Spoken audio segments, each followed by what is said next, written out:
Hola, muchas gracias por venir y gracias por la presentación, ambas. El título de la conferencia de hoy es Menos libertad, más antisemitismo, creo, ¿verdad? Así lo pusimos, menos libertad, más antisemitismo. Y el objetivo es, por lo tanto, como indica el título, explicar por qué tenemos una correlación tan clara a lo largo de los siglos, que vemos que siempre que hay ataques contra el pueblo judío, ataques genocidas o pueden ser saqueos, conversiones forzadas, expulsiones, a veces es todo a la vez.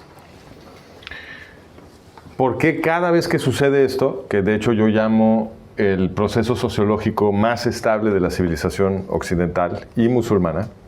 Porque sucede siglo tras siglo, tras siglo, tras siglo. Cada generación se vuelve a asombrar de que esto haya vuelto a suceder otra vez. Entonces, este proceso tan estable de nuestra civilización, que es la gran matanza de judíos, ¿por qué va siempre asociado con movimientos políticos totalitarios? Porque los que organizan grandes matanzas de judíos siempre están esclavizando a todo mundo. Y entonces a mí esa correlación me parece muy interesante, porque lo que quiere decir esa correlación es que la gente que quiere destruir la libertad de todos tiene una enemistad muy particular con el pueblo judío. Y la pregunta es, ¿por qué? ¿Por qué sería que la gente que quiere hacer un esclavo absolutamente de todo mundo identifica en el judío a su enemigo existencial?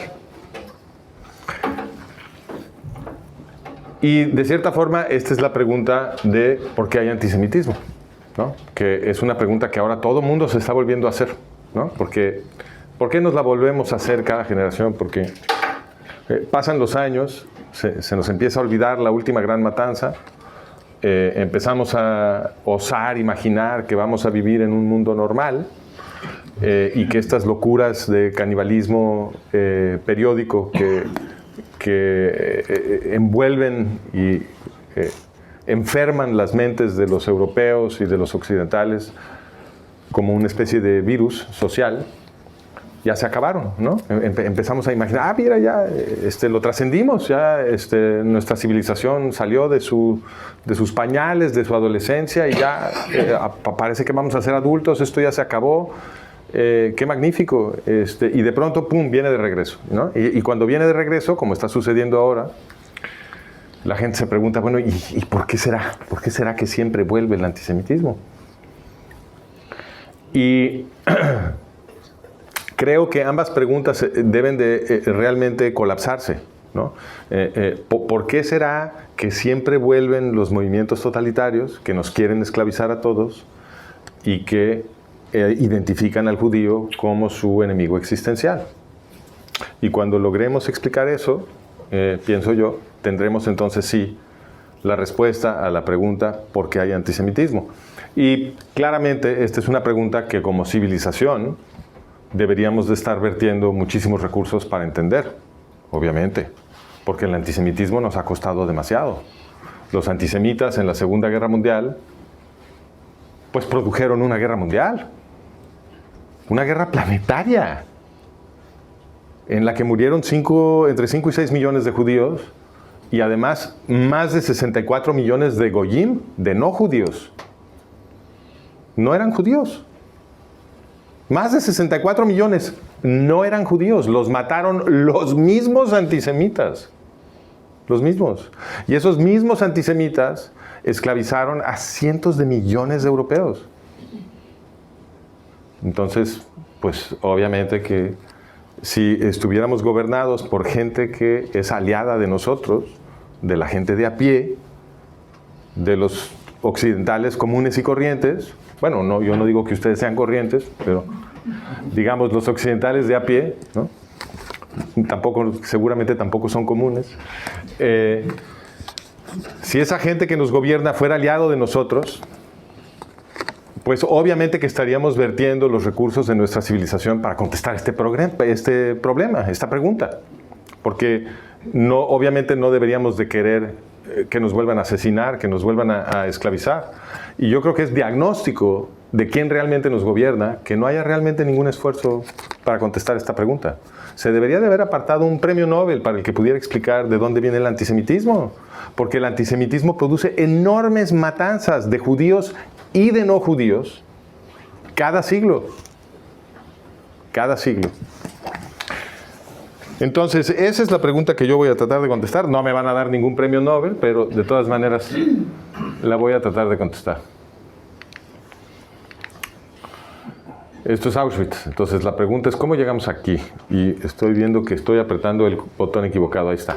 Entonces, lo primero que quiero señalar es cuán equivocada la educación que recibimos. Porque en la escuela nos estuvieron diciendo, y estoy seguro que ustedes tuvieron esta experiencia igualita que la mía, que les dijeron en la escuela que el Holocausto, que Shoah, la solución final, el exterminio del pueblo judío europeo, había sido una cosa singular, excepcional, sin precedente, extraordinaria.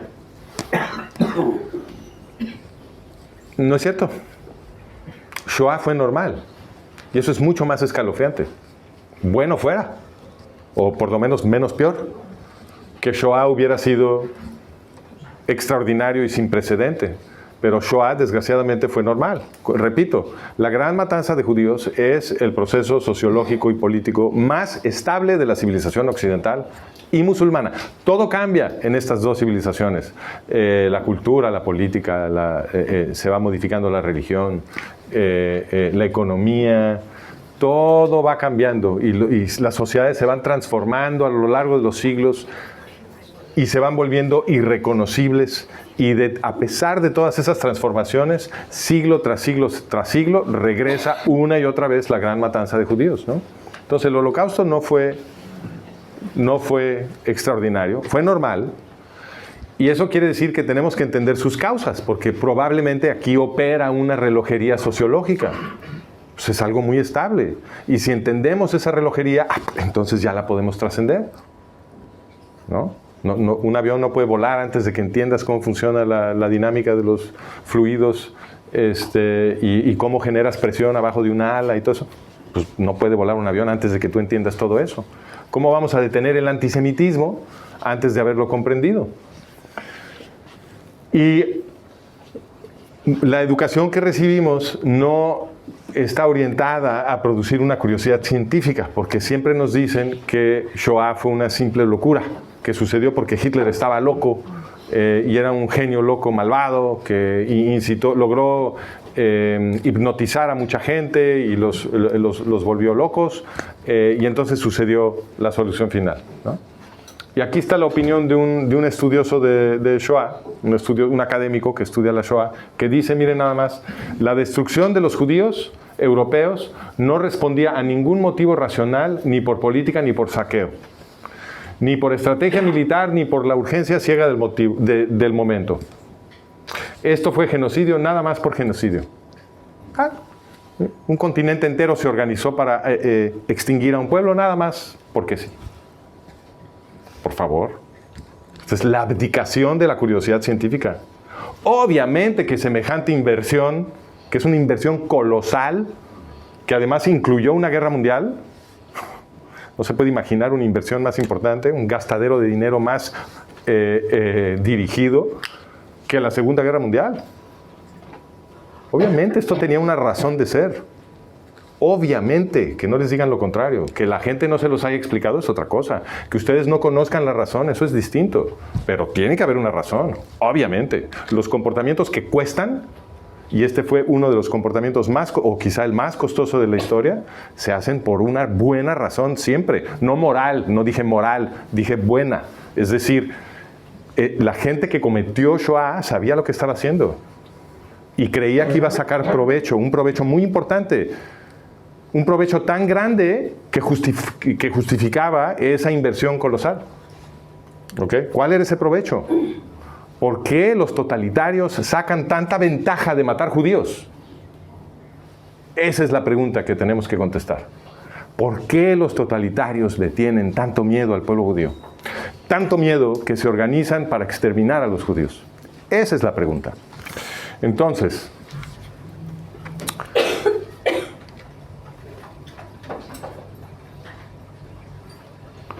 hay que contestarla porque, como bien dijo Jorge Santayana, el que no conoce su historia está condenado a repetirla.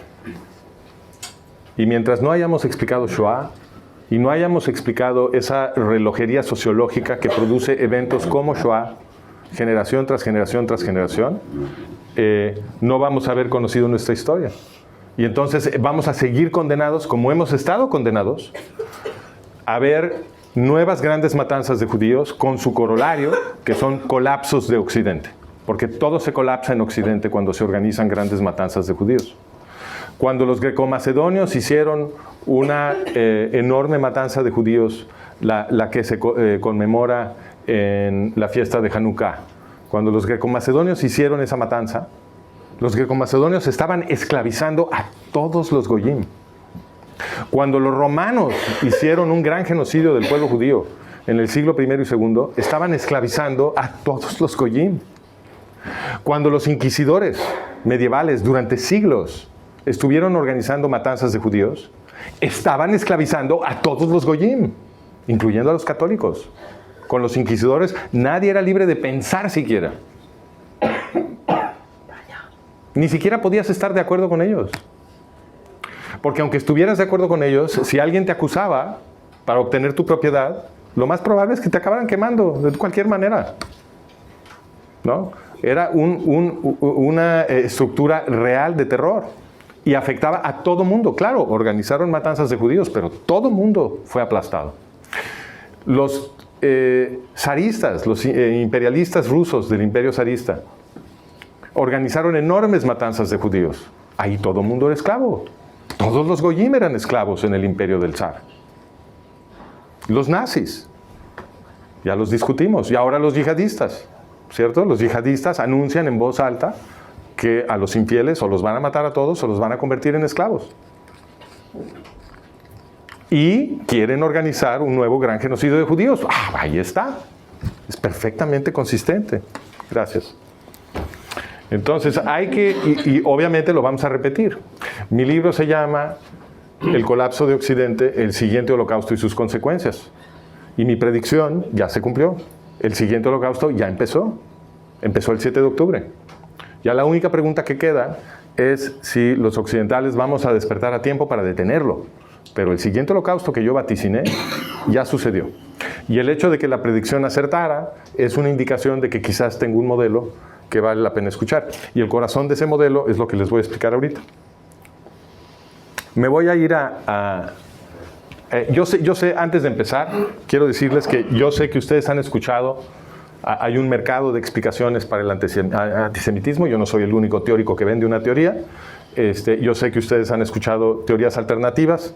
Obviamente no son muy buenas, porque nadie sabe qué hacer con el antisemitismo, ¿no? Si hubiera una buena teoría ahí que ya hubiera añejado y mostrado su valor, pues ya estaríamos encontrando soluciones para esto. Entonces, no las voy a refutar una por una porque nos toma mucho tiempo, pero yo les voy a dar una teoría que es totalmente distinta a cualquiera que hayan escuchado y después la pueden comparar, ¿no? Entonces me voy a brincar esa parte y me voy a ir directo a lo que yo creo que estaba, las motivaciones del Imperio Romano para cometer genocidio contra el pueblo judío en el siglo I y II. ¿Ok? Porque cuando estudiamos este periodo, una cosa muy interesante que sucede cuando hacemos análisis teórico sobre política en un periodo histórico que no es el nuestro, una cosa que sucede es que ganamos mucho en objetividad, porque como no estamos viviendo ese periodo, no estamos adheridos emocionalmente a ninguna interpretación de la forma como estamos adheridos a nuestra interpretación de nuestra propia realidad en este momento que nosotros habitamos, ¿no? Entonces, el observar estructuras políticas en un momento histórico muy distinto nos libera un poco de nuestros propios prejuicios y es más fácil ver ciertas estructuras. Y luego podemos ver si esas estructuras que creemos que estamos viendo se repiten en otros periodos históricos y nos permiten armar un modelo que se vuelve predictivo sobre las tendencias de nuestra propia historia occidental. Y entonces, en el momento en que empezamos a desarrollar un modelo con esas características, estamos empezando a tomar las riendas de nuestro destino. porque podemos ver las fuerzas que están actuando sobre nosotros y entonces sí ya tomar decisiones libres de si queremos participar con esas fuerzas o participar en contra, o modificarlas, reformarlas, etc. Pero mientras estamos flotando en el río de la historia ciegamente como corchos, ¿no? Lo único que nos puede pasar es que esas grandes corrientes nos van a menear y nos van a mover a su gusto y vamos a perder toda la libertad que podríamos tener para marcar nuestro propio destino, ¿no? Entonces yo a lo que estoy invitando a los occidentales es a hacer lo que ya hicieron nuestros abuelos cuando pelearon por crear la democracia moderna en la cual nacimos. ¿Okay? Bueno, todos no nacimos en la democracia moderna, ni yo, ni muchos de ustedes, pero tanto en mi país como en el de ustedes recientemente se intentó, ¿no? y mejoraron en algunas cosas. Y ese es un proceso que viene sucediendo desde 1848, cuando fue la primavera de los pueblos europeos. Al ratito voy a hablar un poquito más de eso. Entonces, no se tienen que comprar este modelo hoy, obviamente es una hipótesis, es un modelo, pero conviene que lo absorban y que luego lo ensayen, que vean cuánto parece que les permite explicar. Y si les gusta, si les parece útil, es importante empezarlo a compartir, porque yo creo que esto es lo que nos va a permitir realmente organizar una lucha efectiva para salvar a Occidente, porque si están aquí creo que ya se dieron cuenta que estamos en muy serios problemas y que no queda tanto tiempo para evitar el colapso de nuestra civilización. Y entonces vamos a empezar en el siglo I con, en el Imperio Romano, con el gobierno de Cayo César, ¿ok? Este es el Imperio Romano en su máxima extensión y en la ciudad de Roma, en este momento histórico, en la primera mitad del siglo I, ¿no? Principios del siglo I, gobierna Cayo César. Cayo César es aquel emperador que muchas veces dicen que estaba loco, algo que a mí me ofende mucho porque absolutamente todos los emperadores romanos estaban completamente locos, porque la experiencia del poder totalitario es irresistible para la mente humana. Cualquiera que ocupa una posición política con poder totalitario enloquece instantáneamente. Quizá mucho antes de llegar a esa pirámide ya está enloquecido y por eso llegó. Entonces, obviamente todos estaban locos, eran infinitamente crueles, eran psicópatas, asesinos en masa, muy, muy crueles. Lo que distinguía un poco a Cayo César es que Cayo César era muy fantoche.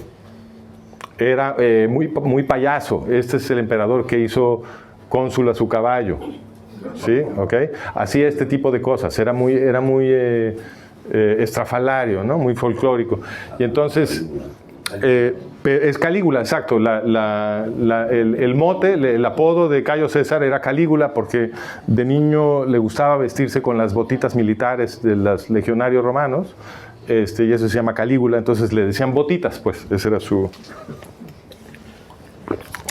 apodo. Y este Calígula, este Cayo César, entre sus muchas payasadas, porque era muy payaso, se le ocurre un día la gran idea de que en el templo en Jerusalén, el templo herodiano en Jerusalén, en el Sanctum Sanctorum, él va a ordenar que en el Santo Sanctorum se erija una efigie de él mismo, del emperador.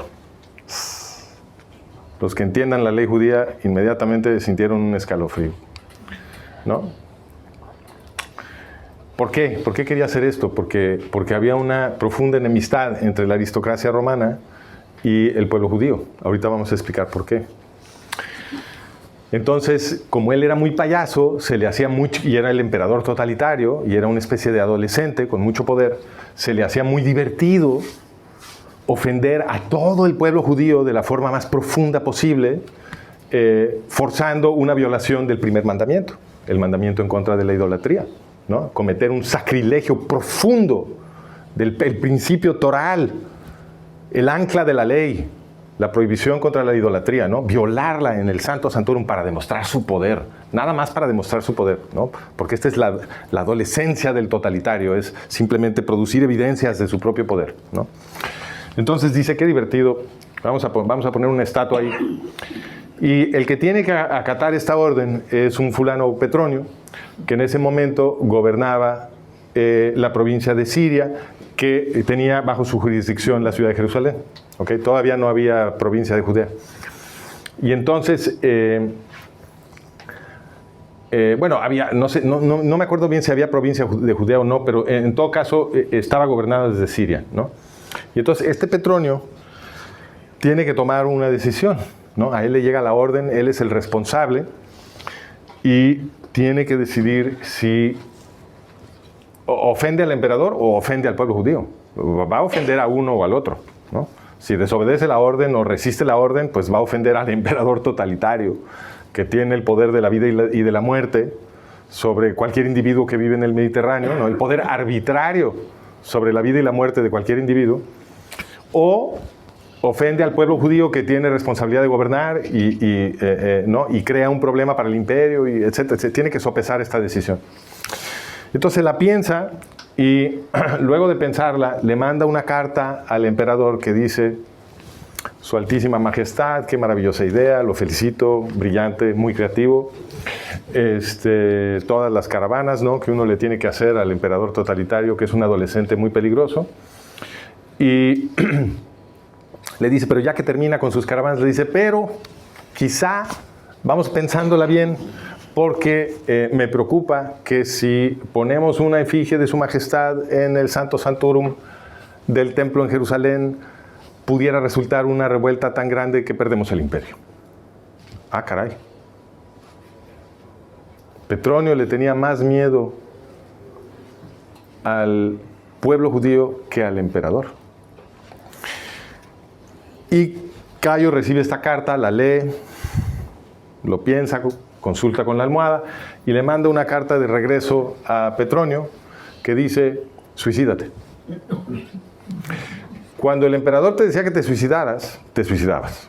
Porque aunque técnicamente podías pedir un juicio, obviamente el emperador podía conseguir cualquier resultado en las cortes y entonces ibas a perder el caso, y como te habías defendido, lo que típicamente sucedía es que se iban no solamente contra ti, sino contra tu familia, contra tus propiedades. Ya no ibas a poder heredarle a nadie, quizá iban a exiliar a tus parientes o quizá también ejecutarlos. Si querías proteger a tu familia, después de la orden de suicidarte, te suicidabas. Pero lo que salva la vida de Petronio es que mientras iba en camino esta carta a Siria, porque obviamente no había internet, ¿no? Esto tomaba un par de semanas mínimo, con todo y que los caminos romanos eran muy buenos, ¿no? Tomaba un par de semanas, y entonces va en camino la carta, y lo que salva la vida de Petronio es que en Roma, la guardia pretoriana, que entiende que está sucediendo todo esto y que la carta va en camino, ¿no? Y que cuando llegue la carta, Petronio se va a suicidar y el reemplazo de Petronio, por supuesto, va a acatar la orden, ¿no? Entonces la guardia pretoriana entiende todo esto y se preocupa. ¿Qué era la guardia pretoriana? Era una especie de combinación del FBI y la CIA y los Special Forces, ¿no? Todo junto. Eran un cuerpo policíaco y también un cuerpo de inteligencia. Mantenían el orden en las ciudades italianas, protegían el régimen pues tenían espías, estaban enviando información todo el tiempo, se vestían a veces de civiles, se metían entre la muchedumbre, iban armados pero vestidos de civiles y estaban recolectando información y asegurándose de que el régimen sobreviviera. Y entonces la guardia pretoriana examina esta situación y dicen: Petronio tiene razón, vamos a perder el imperio. Entonces lo que hacen es que le dan cuello a Cayo y ponen en su lugar a Claudio César, que era el tío. Y Claudio estaba seguro que era una purga contra toda la familia, ¿no? Ya me van a matar a mí también. Entonces se lo encontraron, según la historia que recuerdo, atrás de una cortina en el palacio, asustado, ¿no? Y le dijeron: no, tranquilo, tú eres el siguiente emperador. Y por supuesto lo primero que hizo Claudio como nuevo jefe de Estado fue aprobar una dotación gigantesca adicional de sueldo para los pretorianos. Por supuesto, esto fue lo primero que hizo. Lo segundo que hizo fue emitir un edicto anunciándole al pueblo judío que los los insultos y las opresiones que habían sufrido con Cayo César se acaban, ¿no? Se restauran. Cayo había estado prohibiendo algunos derechos de los judíos de abrir sus sinagogas, de hacer proselitismo, etc. Los habían ido limitando. Y Claudio dice, bueno, ya se acaba, se restauran todos esos derechos, abran las sinagogas, ahí muere, ¿no? Básicamente diciendo ahí muere, como perdón, ¿no? Pidiendo perdón. El siguiente acto de Estado de Claudio fue otro edicto, que también sobrevive, pidiéndole perdón a los judíos de Alejandría, porque los judíos de Alejandría habían aprovechado el cambio de gobierno, el asesinato de Cayo y la subida de Claudio, para lanzar una revuelta en la ciudad de Alejandría, donde había muchísimos judíos. Era una comunidad gigantesca de judíos en Alejandría. Y entonces aprovechan el cambio de gobierno para lanzar una revuelta en Alejandría para vengarse de un pogromo que habían sufrido a manos del anterior gobernador de Alejandría, ¿no? Y se arma un cohete ahí en Alejandría, es tremendo. Entonces, Claudio, el segundo edicto de Claudio es para decirles también perdón a los judíos de Alejandría, ahí muere, se restauran los derechos del politeuma judío en Alejandría, perdón. Todo esto es muy importante porque los romanos no le pedían perdón a nadie.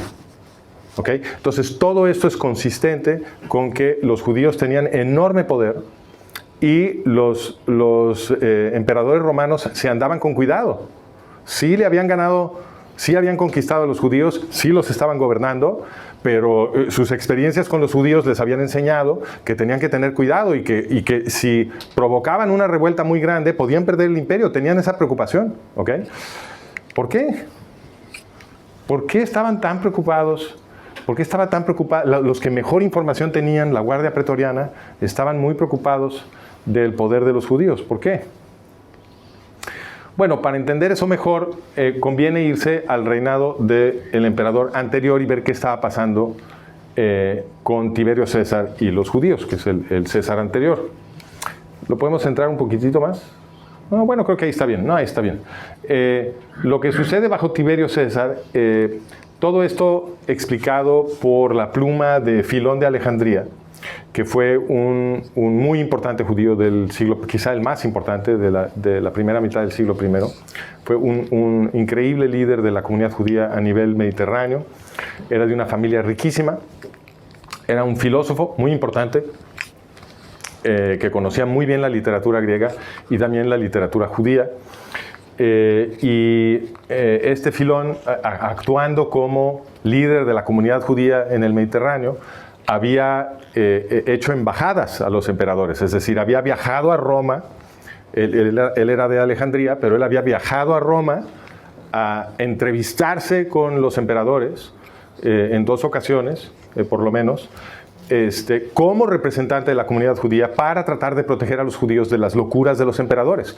Y lo que se ve en los textos de Filón es que Filón era muy cabrón, ¿no? Y amenazó a los emperadores. O sea, en el trabajo diplomático de Filón, obviamente está escrito con mucho cuidado porque había que hacerle caravanas a los emperadores y todo eso, se tenía que escribir con cierto cuidado, pero es muy obvio en el texto, leyendo entre líneas, que Filón los está amenazando y que si atacan al pueblo judío se van a comprar un problema militar tremendo, ¿no? Entonces lo hacía con diplomacia, pero la amenaza es muy clara. Nuevamente, consistente con que los judíos tenían muchísimo poder material, militar, ideológico, ¿no? Ahorita vamos a ver. Y esto tenía muy preocupado a los romanos, obviamente, y bajo Tiberio César lanza un intento de exterminio contra judíos en varias ciudades del imperio. Como les digo, esto está en las cartas de Filón. Y el ataque lo dirige Sejano. Sejano era el mejor amigo de Tiberio y era el jefe de la Guardia Pretoriana. Y era el que realmente gobernaba, porque Tiberio sufría de paranoia. Bueno, sentía mucha paranoia, pero creo que sería un error decir que estaba loco, porque sí había mucho descontento en el Imperio Romano y lo que le preocupaba a Tiberio era que hubiera una revuelta, que lo tirara del poder y que lo ejecutaran, etc. Y no solamente había conspiraciones en la aristocracia romana, sino que además había la posibilidad de revueltas de la gente de abajo, de la gente esclavizada. Eso era un peligro latente, ¿no? Entonces, todo el siglo I antes de Jesús, el siglo anterior, había visto unas revueltas gigantescas de esclavos, incluyendo la de Espartaco, muy famosa, ¿no? Entonces, esa memoria institucional existía en el Imperio Romano. Estaban un poco preocupados de que pudiera haber levantamientos todo el tiempo. A Tiberio nada más le daba mucho más miedo de lo normal quizá, y entonces él se refugiaba en la isla de Capri. Él ahí había construido una fortaleza. Los que hayan ido a Capri habrán visto que la isla de Capri son puros acantilados, excepto por una pequeñísima playa, ¿no? Y no es accesible de ninguna otra forma. Entonces él ahí se sentía seguro hasta arriba en los acantilados, y como estaba completamente loco, ahí hacían orgías y torturaba esclavos a muerte, y luego los tiraba del acantilado para ver cómo se estrellaban abajo. Las diversiones del emperador. Y él ahí estaba, y mientras el que realmente gobernaba era Sejano, jefe de la Guardia Pretoriana. Entonces, Sejano, obviamente viendo un problema muy grande para la estabilidad del poder de la aristocracia romana, trata de exterminar a los judíos en varias ciudades del imperio.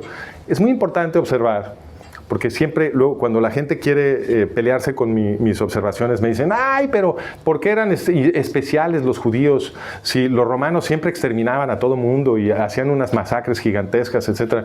Sí es cierto que los romanos eran afines a la masacre y exterminaron en más de una ocasión y a más de un pueblo. Todo eso es cierto.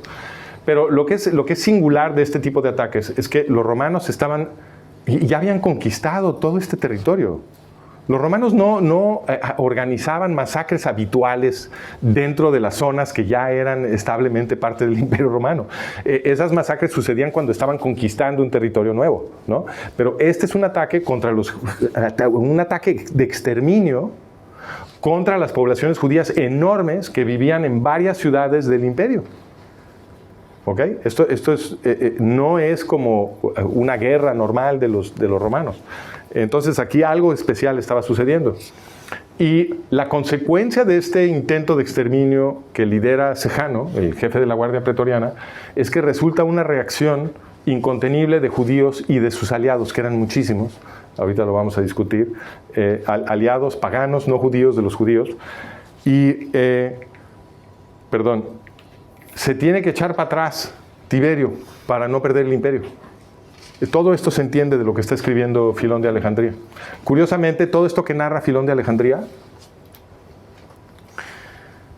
fue expurgado de la historia que sobrevive me parece que es la de Tácito. ¿Okay? La historia del Imperio Romano que escribió Tácito, justo lo que falta, que no se rescató para la historiografía occidental, porque no sobrevivió ese pedacito, es justo lo que narra Filón, ese periodo, ¿no? Lo cual sugiere que la aristocracia romana lo censuró ese pedazo, porque era muy vergonzoso, era muy humillante para la aristocracia romana que hubieran hecho un intento de exterminar al pueblo judío y que les hubiera estallado en la cara, y que el emperador hubiera tenido que pedir disculpas para calmar el alboroto que generó Sejano, y luego ejecutar a Sejano, a su mejor amigo, para apaciguar a la población. ¿Ok? Esa parte de que ejecutó a Sejano para apaciguar a la población, eso sí aparece en el texto de Tácito, cuando regresa, ahora sí, cuando el pedacito perdido termina y regresamos al texto que sobrevive de Tácito, son justamente esas frases, y ejecutó a su Sejano para calmar a la población. Esa parte sí sobrevive. Entonces, ¿qué cosa más impresionante? Ahora ya podemos entender por qué Cayo César la Guardia Pretoriana bajo Cayo César estaba tan preocupada de lo que podía pasar si Cayo César ofendía a todo el pueblo judío, ¿no? Los judíos ya habían demostrado su enorme poder político y militar bajo Tiberio. Y esa lección la había aprendido la Guardia Pretoriana, porque ese era su trabajo, aprender ese tipo de lecciones, ¿no? Bueno, entonces, Pero la pregunta, entonces, ahora es, si los convencí de que los emperadores le tenían mucho miedo al pueblo judío y que los judíos obviamente tenían un enorme poder, la siguiente pregunta es, ¿cuál era la fuente de ese poder? ¿Por qué estaban tan fuertes los judíos? Porque no estamos acostumbrados a pensar en el pueblo judío de esta forma. Estamos acostumbrados a pensar en el pueblo judío como una muy pequeña minoría viviendo dentro de estados que son mayoritariamente otra cosa, y que la posición del pueblo judío siempre es muy precaria y vulnerable, y que no tiene manera de defenderse. Así es como pensamos sobre el pueblo judío, excepto obviamente en el Estado de Israel, que es una situación moderna y reciente, aunque es un poco un mito pensar distinto del Estado de Israel, pero luego vamos a eso. Entonces, la respuesta a la pregunta de por qué estaban tan fuertes los judíos, no estoy logrando... se entiende mejor, perdón, ya me adelanté aquí abajo. Cuando entendemos todo este periodo, nos alejamos la vista para abarcar todo este periodo que son los 2 siglos que a horcajadas cubren o enmarcan el nacimiento de Jesús y un poquito más, ¿no?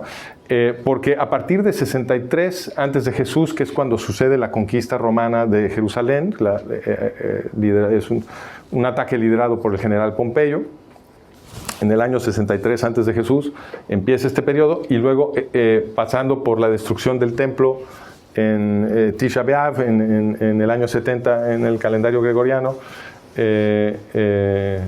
la destrucción del templo herodiano, ¿no? Años 70, esa es la primera guerra judía, y terminando con el final de la segunda guerra judía, cuando fue finalmente derrotado Simón Bar Kosiva, también conocido como Bar Kokhba, más famosamente conocido como Bar Kokhba, que es cuando Bar Kosiva es derrotado, es cuando finalmente termina este periodo, concluye un gran genocidio el Imperio Romano contra el pueblo judío, ¿no? Entonces, ¿qué hay de este periodo? ¿Qué estaba pasando? ¿Por qué ese afán de destruir al pueblo judío? ¿Por qué estaban tan fuertes los judíos? En este mapa dibujamos la extensión del asentamiento judío en el Mediterráneo, en el mundo antiguo y en el siglo I. Y podemos ver que era muy extendida la mancha donde se habían asentado los judíos, incluyendo acá, ¿no? Donde estamos ahora. Y los historiadores que estudian esta cuestión han encontrado documentos que sugieren que los judíos eran algo así como el 10-15% de la población del imperio, que es muchísimo, es muchísima gente. Pero lo que los documentos antiguos también sugieren es que la población de temerosos de Dios, es decir, lo que ahora llamaríamos los Bnei Noach, ¿no? Los gentiles que estaban muy atraídos al judaísmo y que entendían que el judaísmo era una cosa muy importante, y quizá inclusive aceptaban que el pueblo judío, el pueblo de Israel era el pueblo de Dios, del Dios verdadero, etc. Quizás empezaban a adoptar esos conceptos también, pero no se habían convertido todavía al judaísmo, ¿okay? Los judíos los llamaban temerosos de Dios. Los documentos antiguos afirman que esa población era todavía mucho más grande que los propios judíos. Entonces, si unimos esas dos poblaciones, estamos hablando más o menos como ya del 25-30% del Mediterráneo. Cualquier emperador se podía asustar con una población de ese tamaño, sobre todo si había un conflicto político, ¿no? Entonces, estos números nos ayudan a entender por qué estaban tan preocupados los emperadores romanos. Pero podemos decir más, porque la población judía no solamente era muy grande, estaba creciendo muy rápido. ¿Lo podemos reducir un poquito? ¿Se puede o no? Si nos acercamos o acerco la pantalla. Bueno, se los leo. Dice, esta es una cita del historiador Shea Cohen, de un libro que a mí me encanta, que se llama De los Macabeos a la Mishnah. Shea Cohen dice, muchos gentiles, es decir, personas que no eran judíos, personas que no eran judías, hombres y mujeres, se convirtieron al judaísmo durante los últimos siglos antes de la era común, es decir, antes de Jesús, y los 2 primeros siglos de la era común. Aún más numerosos todavía, sin embargo, eran los gentiles que aceptaban ciertos aspectos del judaísmo, pero no se convertían. ¿Ok? Esta era la estructura. Mucha gente convirtiéndose al judaísmo, y muchos como en la antesala de convertirse, y la población que se la estaba pensando todavía mucho más grande que los propios judíos. O sea, era muchísima gente que formaba parte del bloque pro-judío en el contexto político del Mediterráneo. Dice aquí el historiador Paul Kerestes, fíjense nada más lo que dice. Dice, los muy activos esfuerzos de conversión, porque los judíos de la antigüedad eran intensamente proselitistas, dice, y sobre esto no hay ninguna controversia, dice, los muy activos esfuerzos de conversión de los judíos causaban mucha fricción entre el poder imperial de Roma y el judaísmo, pues esta no era simplemente una religión con ojos para el mundo, sino que tenía un contenido político. Es fácil ver que el proselitismo judío se habría traído abajo al sistema romano entero, dice Paul Kerestes. ¿Okay? La aristocracia romana tenía buenas razones de preocuparse. No eran buenas personas, no estoy diciendo eso. Estoy diciendo que tenían muy buenas razones, como psicópatas totalitarios que eran, de preocuparse del pueblo judío, porque había muchísimos judíos y obviamente no eran amigos, ¿no?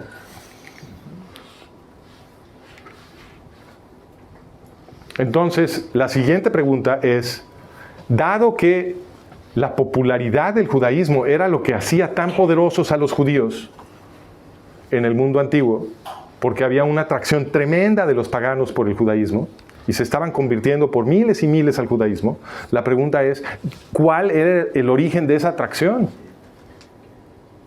¿Por qué tanta emoción por el judaísmo? ¿Por qué tantos paganos corriendo a las sinagogas a pedir que los circuncidan? Oigan, la circuncisión para los hombres adultos no es ninguna tarugada, ¿eh? Eso duele.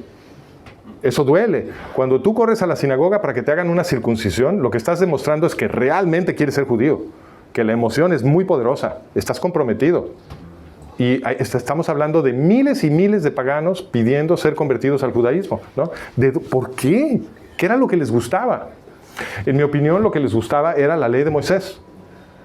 Porque estos paganos de la antigüedad, del Mediterráneo antiguo, nuestros ancestros, estaban siendo esclavizados por los romanos. Los romanos tenían un sistema basado en la guerra externa y en la esclavitud. Y eran infinitamente crueles, psicópatas. Entonces, las poblaciones del Mediterráneo estaban muy emocionadas de escuchar que había una ley que ofrecía algo distinto. Fíjense, esta es una cita, para que vean que no estoy inventando, esta es una cita del senador Séneca, muy famoso, de una figura de la primera mitad del siglo I. Y fíjense lo que dice. Dice, esta cita, por cierto, es una que el libro original donde venía esta cita se perdió, pero San Agustín, en su libro Ciudad de Dios, cita este pasaje del libro de Séneca, y por lo tanto esta sí se preservó. El libro se perdió, pero esta cita se preservó. Y dice Séneca, las costumbres de esta maldita raza han adquirido una influencia tal que son recibidas en todo el mundo. Ah, caray. ¿What? Las costumbres de esta maldita raza, se está refiriendo a los judíos, porque los odia, han adquirido una influencia tal que son recibidas en todo el mundo. En todo el mundo. Una influencia tal. Los vencidos le enseñan leyes a los vencedores. O sea que los judíos estaban empezando a seducir inclusive a los romanos, a los gobernantes romanos. Se iban a comer el imperio. Eso es lo que estaba diciendo el senador Séneca. Se morían de miedo. Se morían de miedo que los judíos iban a seducir a todo el mundo y la fiesta de los esclavizadores se iba a terminar. Obviamente, esta era la preocupación, ¿no? Me estoy adelantando al argumento. Dio Casio, una figura del siglo IV, era un historiador, un romano que era historiador. Dice, no sé cuál sea el origen de este nombre que usan judíos, del griego, pero también se refiere a otras personas, incluidos extranjeros, que enérgicamente siguen sus costumbres. Esa es una referencia a los temerosos de Dios, ¿okay? Esos son los extranjeros, los que no son judíos, pero siguen sus costumbres, ¿no? Él era el extranjero, a él le costaba trabajo entender este proceso de conversión, ¿no? Incluidos extranjeros que enérgicamente siguen sus costumbres. Y esta gente se encuentra inclusive entre los romanos, lo que acabamos de decir. Inclusive los romanos se estaban volviendo judíos. En blanco y negro, en los textos que sobreviven de la aristocracia romana. Aunque a menudo reprimidos, crecieron hasta alcanzar la más grande extensión, ganando por la fuerza la libertad de su culto religioso. Los romanos, confiesa Dio Casio, los habían tratado de reprimir, de extinguir su religión, pero eran tantos y peleaban tan duro que por la fuerza, golpeando a los romanos, a los amos del mundo, habían ganado por la fuerza la libertad de su culto religioso, ¿no? ¡Wow! Esto no lo aprendimos en la escuela. Deténganse un segundo a pensar qué quiere decir que no aprendimos esto en la escuela. Porque estamos en una civilización cristiana. Yo crecí en una familia católica. Para nosotros, los cristianos, se supone que el siglo I es muy importante, muy interesante, porque es el siglo en el que nace Jesús, predica Jesús y comienza el movimiento cristiano. Y uno hubiera podido pensar que el contexto social y político del Imperio Romano, donde nace Jesús, sería infinitamente interesante para una civilización cristiana. Y que por lo tanto todo ese contexto se explicaría en las escuelas para que conociéramos muy bien el siglo I, el siglo de Jesús. Y sin embargo, toda esta contienda que es muy dramática, y también el genocidio que luego sí sucedió de los romanos contra los judíos, nadie te lo platica. Y está perfectamente bien documentado, es muy famoso entre los historiadores. Qué interesante que no figure en nuestra educación estándar. ¿Será que vivimos en una civilización antisemita?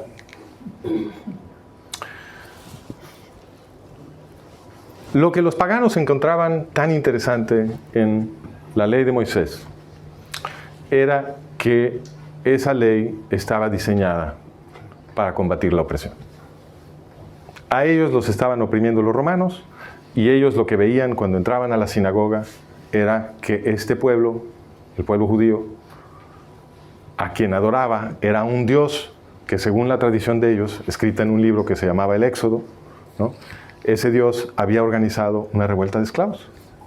Los israelitas habían sido esclavos del faraón en Egipto y este Dios invisible que los judíos adoraban había organizado una serie de eventos milagrosos para atizar que estos esclavos se escaparan de su amo y se fueran a vivir al desierto en libertad.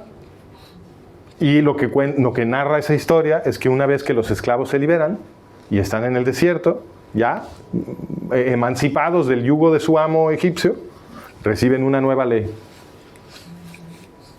Pues es la ley de los esclavos liberados. ¿Para qué sirve? Para que no los vuelvan a esclavizar, obviamente. Se acaban de liberar. ¿Qué tipo de leyes quieren? Pues leyes que protegen especialmente a la gente más vulnerable de la sociedad, que eran ellos.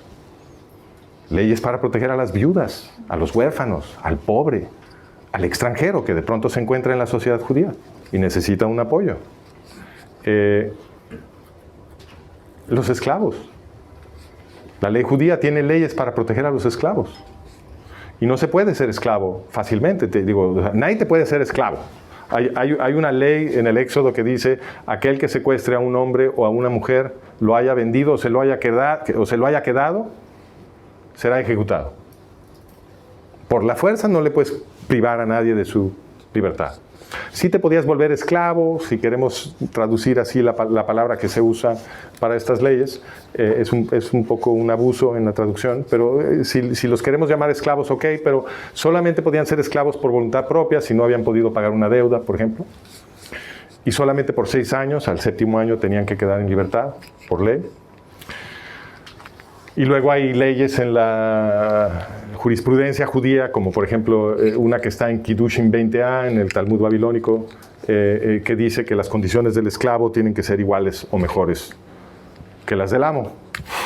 Pues, obviamente la civilización judía lo que estaba haciendo era abolir la esclavitud. ¿Quién va a querer un esclavo si las condiciones del esclavo tienen que ser iguales a las de uno?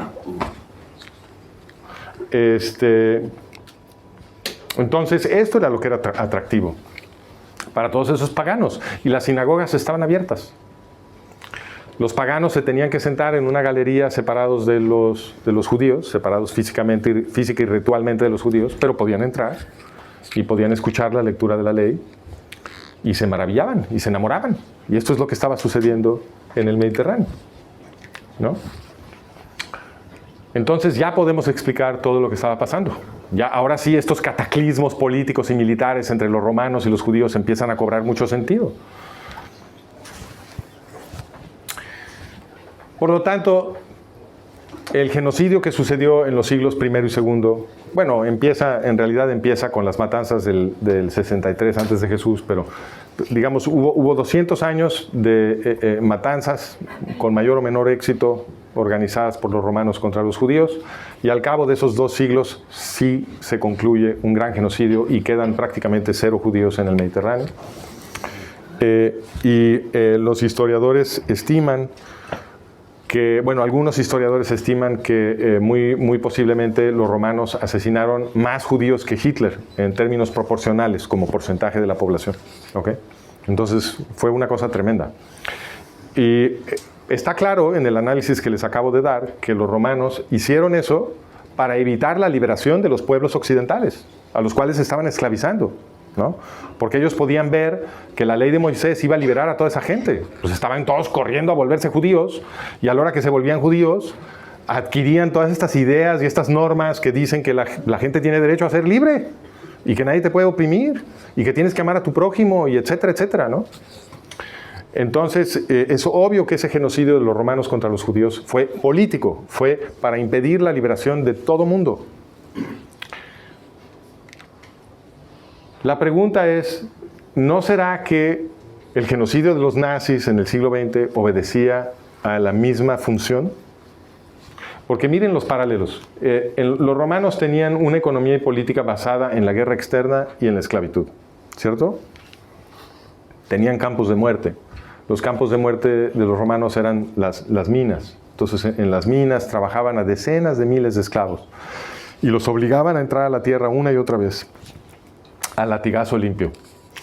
Y los trabajaban hasta que caían muertos. O sea, por ejemplo, Diodoro de Sicilia describió las minas en uno de sus trabajos. Y lo que afirma Diodoro es, bueno, estos esclavos deseaban más la muerte que la vida, porque su vida era un sufrimiento infernal, ¿no? Y dice, y los que peor la pasaban son los que aguantaban más, porque la verdad es que se querían morir, así los trataban, ¿no? Entonces tenían campos de muerte. Tenían una actitud violenta y cruel que deshumanizaba a los vencidos.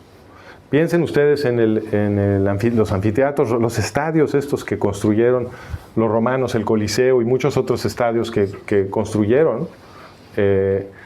No tanto el circo, ese es un error mío. En el circo eran como competencias de caballos y este tipo de cosas. Pero en los anfiteatros tenían estas peleas de gladiadores, ¿no? Ponían a seres humanos a combatir a muerte como si fuera un palenque, ¿no? Como si fuera una pelea de gallos.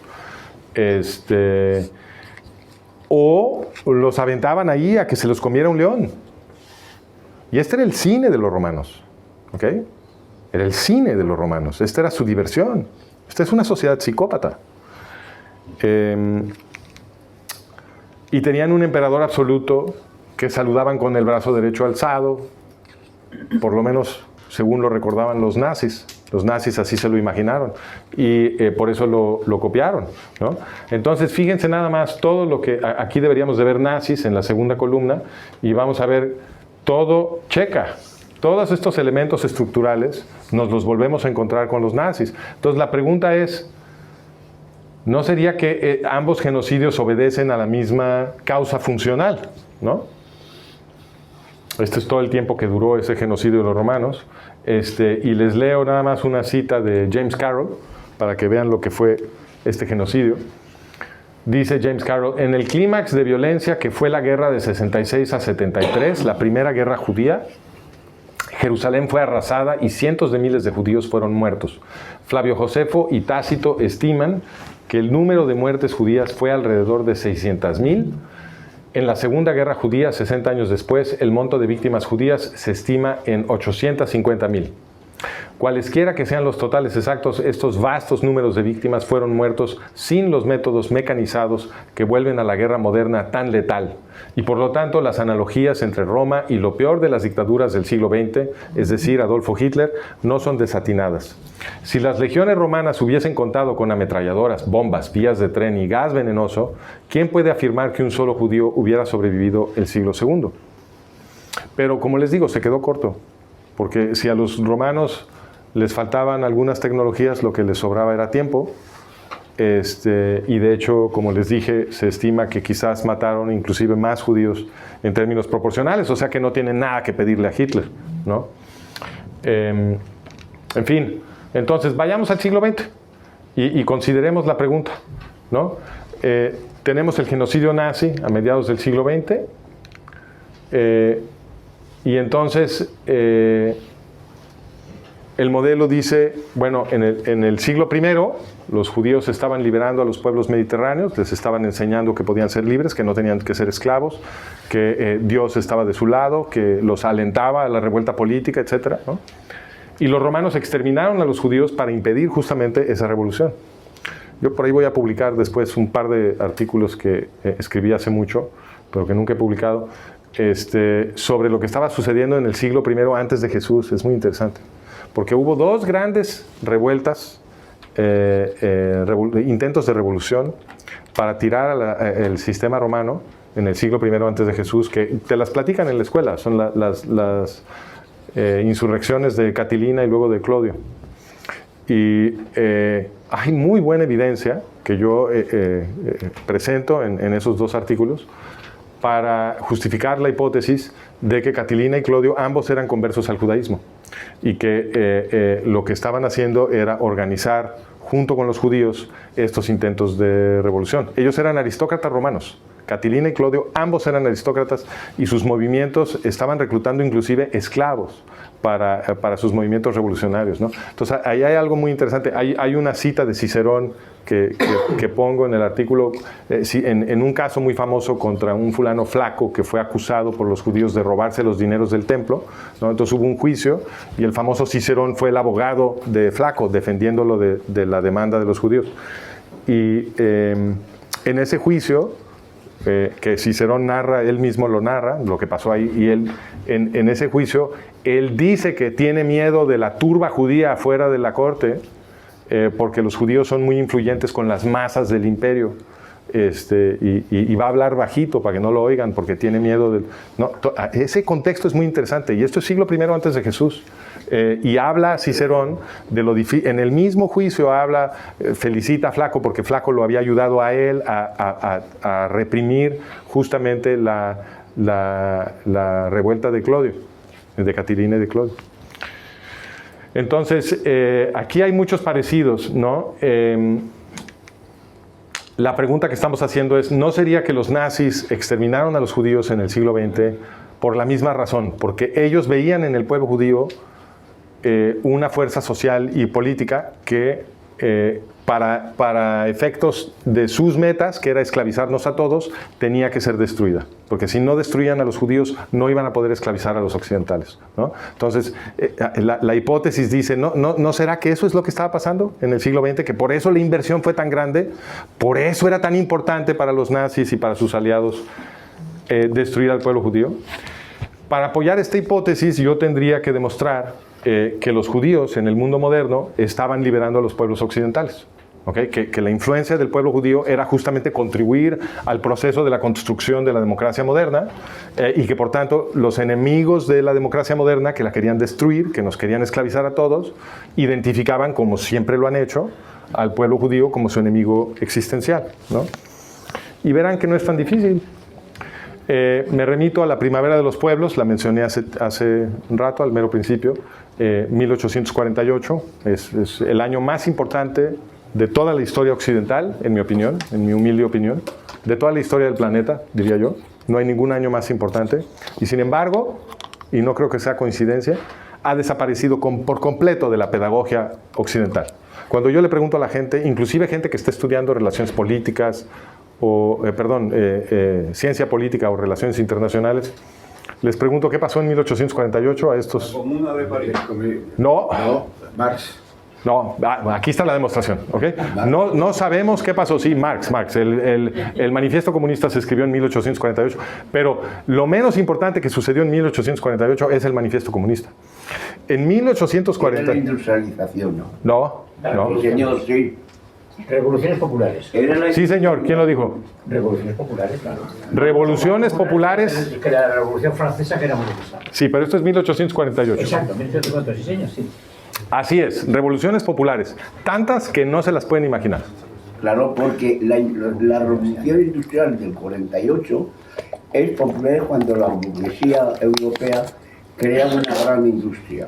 Y las masas trabajadoras es cuando se sublevan. Bueno, yo te voy a dar un modelo distinto. Permíteme un segundo.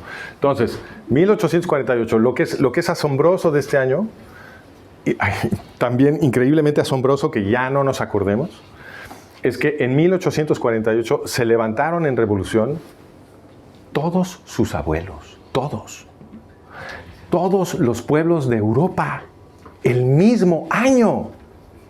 Agarraron bayonetas y armaron barricadas en las calles y tiraron a sus gobiernos. Fue el mayor cataclisma social y político jamás visto. Toda la gente de a pie de una civilización entera en armas el mismo año. Y ya no nos acordamos. En este año nació el mundo moderno occidental. En este año cambió la gramática política de Occidente. Y nos empezamos a mover hacia la democracia. Porque lo que estaban pidiendo los revolucionarios de 1848 era gobierno constitucional, cartas de derechos, ciudadanía y sufragio universales, parlamentos, libertad de pensamiento y expresión, libertad de culto, etc. Separación de iglesia y Estado. Todo lo que nosotros asociamos ahora como ingredientes necesarios, esenciales para la común vida democrática de los occidentales, todo eso fue lo que nuestros abuelos exigieron en 1848. No se logró todo inmediatamente en todos lados, obviamente. Pero se asustaron tanto los aristócratas, con toda razón, bueno, todo el continente estaba en armas, ¿no? Que dijeron, bueno, es que nos van a cortar las cabezas a todos. Y entonces, urgentemente, abrieron la válvula, dejaron escapar algo de presión, empezaron a prometer todo, empezaron a prometer parlamentos y cartas de derechos y sufragio y lo que fuera, con tal de que no los quitaran del poder. Y aquí empieza la gran hipocresía de las élites gobernantes de Occidente, ¿ok? Porque lo que hicieron fue quedarse en el poder, no cambiar de ideología. Se quedaron en el poder. Aprendieron a hablar el idioma del liberalismo moderno, de la gente de a pie, de la gente que quería ser libre. Aprendieron a hablar nuestro idioma. Nos copiaron nuestra moralidad judeocristiana, que no comparten. Nos la copiaron. Aprendieron a hablar como hablamos nosotros. Y entonces empezaron a decir que sí, que la libertad, y los pobres, primero los pobres, y vamos a resolver el problema de la pobreza, y le vamos a extender derechos a todo el mundo. Empezaron a hablar este idioma. Y en el momento en que cambiaron su forma de hablar, en el momento en que cambia la gramática política de Occidente, empieza un proceso que parecía irreversible, ya se está revirtiendo, parecía irreversible, que parecía inexorable, una especie de rampa en la que nos estábamos moviendo todos los occidentales en la dirección de más libertad, más derechos, más igualdad, más participación política, porque como los gobernantes cambiaron su forma de hablar, los podíamos presionar. Sí, a ver, ¿me ibas a dar más derechos? Cállate, estoy esperando, porque la amenaza latente de una nueva insurrección no se iba. Y entonces tenían que demostrar que iba en serio. Y ese proceso, esa presión desde abajo y la necesidad de preservar el poder arriba fue lo que empezó a mover nuestras sociedades occidentales en la dirección de la democracia parlamentaria en la que ahora estamos, ¿no? Entonces, 1848 es el origen de todo lo bueno en Occidente, de todo lo que llamamos vida democrática moderna. Por supuesto, como por aquí me dijeron, todo esto es una consecuencia de la Revolución Francesa. Sí, señor, sí, cierto. 1848 es imposible sin la Revolución Francesa, pero es importante recordar que la Revolución Francesa había sido derrotada en 1815. ¿ok? En 1815 derrotan a Napoleón, que había estado exportando los ideales de la Revolución Francesa y el código napoleónico, que es muy superior a los códigos legales de las monarquías absolutistas. Es más meritocrático, es más libre. Napoleón, por supuesto, había estado aboliendo todos los guetos, dejando salir libres a los judíos, dándoles ciudadanía cabal, etc., ¿no? Pero todo ese proceso se acaba en 1815, y de hecho muchos judíos fueron pateados de regreso a los guetos después de 1815. Y en este periodo, de 1815 a 1848, los aristócratas totalitarios, las grandes monarquías imperiales absolutistas de Europa, Prusia, Austria y Rusia, se unen en una cosa que se llama la Santa Alianza para tratar todos juntos de patearnos a todos de regreso a el medioevo, ¿ok? Y hubo algunas revueltas aquí de distintos grupos de trabajadores, etcétera, que fueron reprimidas con mucha violencia en distintos países, pero más o menos iban manteniendo el orden, ¿no? Con represión y con espionaje policíaco y todo esto, pero estaban sentados en un polvorín, obviamente. Y en 1848 todo voló. Todo voló, ¿no? Empezó en Sicilia, la primera revuelta, y subió por la bota de Italia, como la mecha de una bomba, siempre digo. Y cuando la mecha llegó a París y voló París, todo explotó, ¿no? Ahí se vieron insurrecciones absolutamente en todos lados. En esta presentación no tengo el mapa, pero el mapa es verdaderamente asombroso. Cuando tú ves todos los lugares en Europa donde hubo revoluciones el mismo año, es una cosa increíble. Bueno, estas revoluciones de 1848, por supuesto que tenían el pedigrí de la Revolución Francesa, de ahí venía. Era porque se recordaba la Revolución Francesa que en 1848 fue posible. La idea de la revolución estaba en la cabeza de las gentes y de lo que se podía lograr si la revolución triunfaba. Por eso pelearon en 1848, porque se acordaban de 1789. Entonces, la siguiente pregunta es, ¿de dónde viene esto? ¿Por qué sucedió la Revolución Francesa? Sucedió porque hubo un proceso social y político, científico, si podemos bajar esto un poquitín, que llamamos la Ilustración Europea, The Enlightenment en inglés. En España les gusta decir el siglo de las luces, pero fue más largo que un siglo. Y ese movimiento de la Ilustración Europea, que transformó a todo Occidente y luego a todo el planeta, porque le enseñó a todo mundo que el anhelo de la democracia era posible para todos los pueblos del planeta, ese movimiento fue encendido por un judío. Y ese judío se llamaba Baruch Spinoza, uno de los más grandes filósofos de todos los tiempos.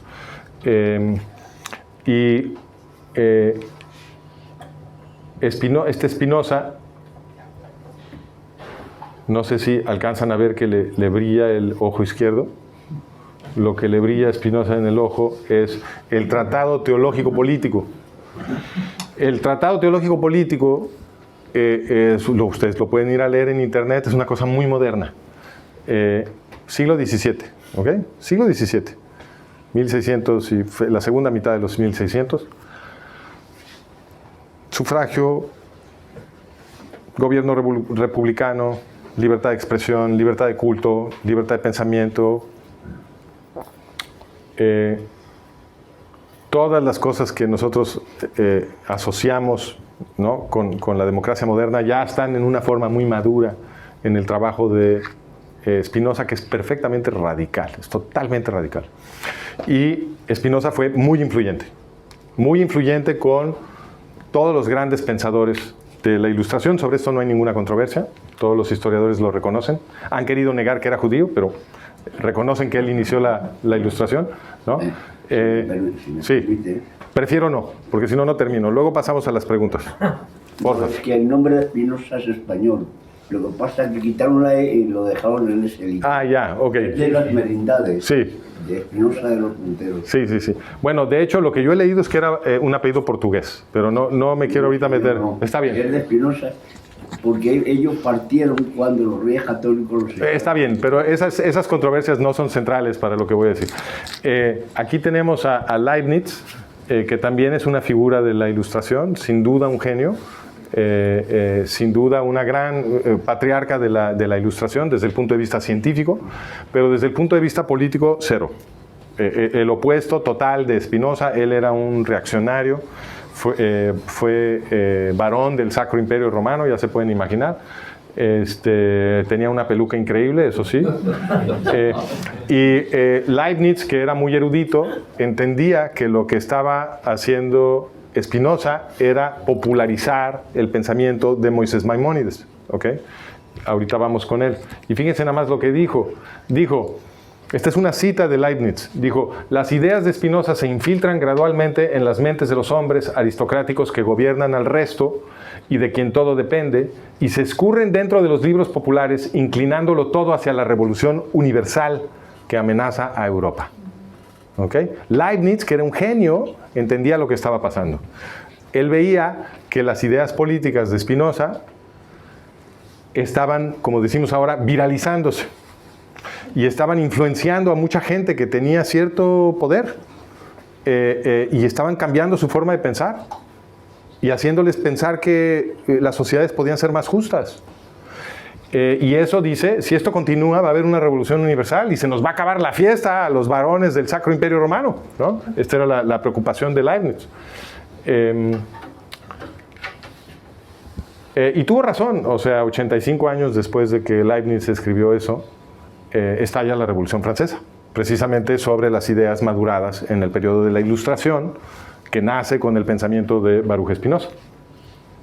¿Y quién era ese Maimónides que tan influyente había sido sobre el pensamiento de Spinoza? Pues ese Maimónides es este guapo de acá, miren ustedes, o sea, podría haber sido modelo este amigo, y es de ustedes. Este es un filósofo sefardí, y no sé si alcanzan a ver que le brilla algo en el ojo a Maimónides, en el ojo izquierdo. Es la Guía de Perplejos, ¿sí? Un libro muy importante de filosofía, utilizando un método, podríamos llamarlo aristotélico, pero también es el método rabínico, que es el método del racionalismo, de utilizar la lógica, presentar evidencias, anclar tus argumentos en precedentes, etc. Maimónides... creo que puede defenderse el argumento de que Maimónides es la mente más excepcional jamás producida por la especie humana, porque no solamente fue el filósofo aristotelista más importante de su generación a nivel internacional, sino que además fue el rabino más importante, más inteligente, más profundo de todos los tiempos, según la comunidad de rabinos. Entonces los rabinos tienen un dicho. Seguramente hay controversia sobre esto, pero no se habría vuelto dicho si no hubiera una opinión muy importante al respecto. Los rabinos dicen, de Moisés a Moisés, nadie como Moisés. O sea, de Moisés al profeta, a Moisés, Maimónides, nadie como Maimónides. Eso es lo que están diciendo. ¿Okay? Entonces, wow, o sea, el rabino más picudo de todos los tiempos y el aristotelista más importante de su generación. Pero no hemos acabado, porque además Maimónides fue un editor y compilador y reformador de la ley de Moisés, y escribió un libro que muy humildemente tituló Segunda Torá, para organizar la ley, ¿no? Él sabía que era un genio, para organizar la ley de una forma fácil de consultar, resolver muchas controversias. Agarró y las resolvió como a él le pareció justo, las resolvió, como hacen los grandes rabinos siempre, ese es su trabajo, lo organizó, lo escribió en un hebreo fácil de leer, mucho más fácil que el hebreo del Talmud, y por temas, para que fuera fácil de consultar y la gente pudiera conocer sus derechos, etc. Eso también es obra de Maimónides. Pero no hemos terminado, porque además Maimónides fue quizá el más grande médico de su generación. Era un médico de tal renombre que inclusive en Europa, cuando él era médico en la corte del gobernante de Cairo, de la corte de Cairo, sí, así es, a pesar de que estaba pues lejos de Europa, inclusive en Europa llegó su fama de médico, ¿no? Era un médico científico experimental que predicaba muy explícitamente en contra de la superstición, y abogaba por hacer experimentos cuidadosos para descubrir las leyes de la medicina, de la salud, etc. Pero no hemos terminado, porque encima de esto, Maimónides era un matemático, era astrónomo, etc., ¿no? Y el impacto de Maimónides es simplemente titánico, porque Maimónides, a quien influenció muchísimo fue a Tomás Aquino. Y Tomás Aquino es el autor de la transformación del pensamiento occidental. ¿Ok? Entonces, fue un alumno póstumo, Aquino, porque Aquino nace un poco después de la muerte de Maimónides, pero fue un alumno muy cuidadoso de Maimónides. Y lo que logra Aquino, canalizando a Maimónides, es mover el pensamiento de los intelectuales occidentales, que todos eran curas en la comunidad cristiana, todos eran curas, del misticismo platonista al racionalismo y la ciencia aristotélica. ¿Okay? Porque sin menospreciar que Platón también era un genio, no digo que no lo voy a ningunear, era un genio, pero Platón era muy dado al misticismo y la abstracción matemática, todo este rollo, y la superstición. Le encantaba a Platón todo el rollo de la magia greco-egipcia y todo ese rollo le encantaba a Platón. Y a Platón no le interesaba el empirismo, ¿no? Ensuciarse las manos con investigaciones de la materia, era todo ideas y formas perfectas, abstractas, etc. Mientras que Aristóteles sí es muy afín a la investigación científica, a ensuciarte las manos con evidencia, etc. Fue un gran biólogo, por ejemplo, estuvo a punto de descubrir la teoría de Darwin. Sus especulaciones están muy cerca de descubrir la teoría de Darwin. Y entonces, cambiar del platonismo al aristotelismo es precisamente lo que te permite inyectar racionalismo a la comunidad de intelectuales occidentales y empezar a caminar en la dirección de la ciencia. Y eso fue lo que logró Aquino. ¿Pero por qué lo logró? Porque estaba leyendo Maimónides. Aquí, esta es Suma Teológica, la obra maestra de racionalismo de Tomás Aquino. Por cierto, por eso decimos pensamiento aristotélico tomista, porque Aquino es el que populariza este racionalismo aristotélico entre cristianos. Pero miren, esta es una cita de Douglas Kris, el historiador Douglas Kris, en un artículo que se llama Tomás Aquino y las políticas de Moisés, ¿no?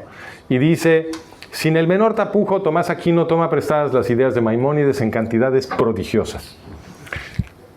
Tomás Aquino aborda la ley de Moisés bajo la influencia de la guía de perplejos de Moisés Maimónides. En la tercera parte de la guía, Maimónides parece arguir por la razonabilidad inherente de los preceptos de la Torá, intentando aprehender la intención racional detrás de la legislación sinaítica.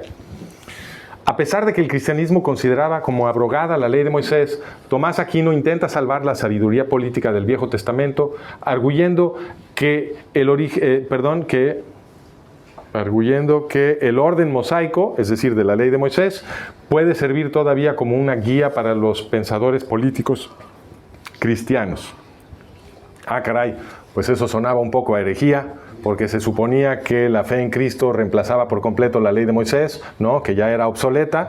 Entonces, por supuesto que Tomás Aquino fue investigado por la Inquisición, pero salió bien librado y pasó a convertirse en la influencia intelectual más importante en la historia occidental después de San Agustín, a quien de cierta forma reemplazó, ¿no?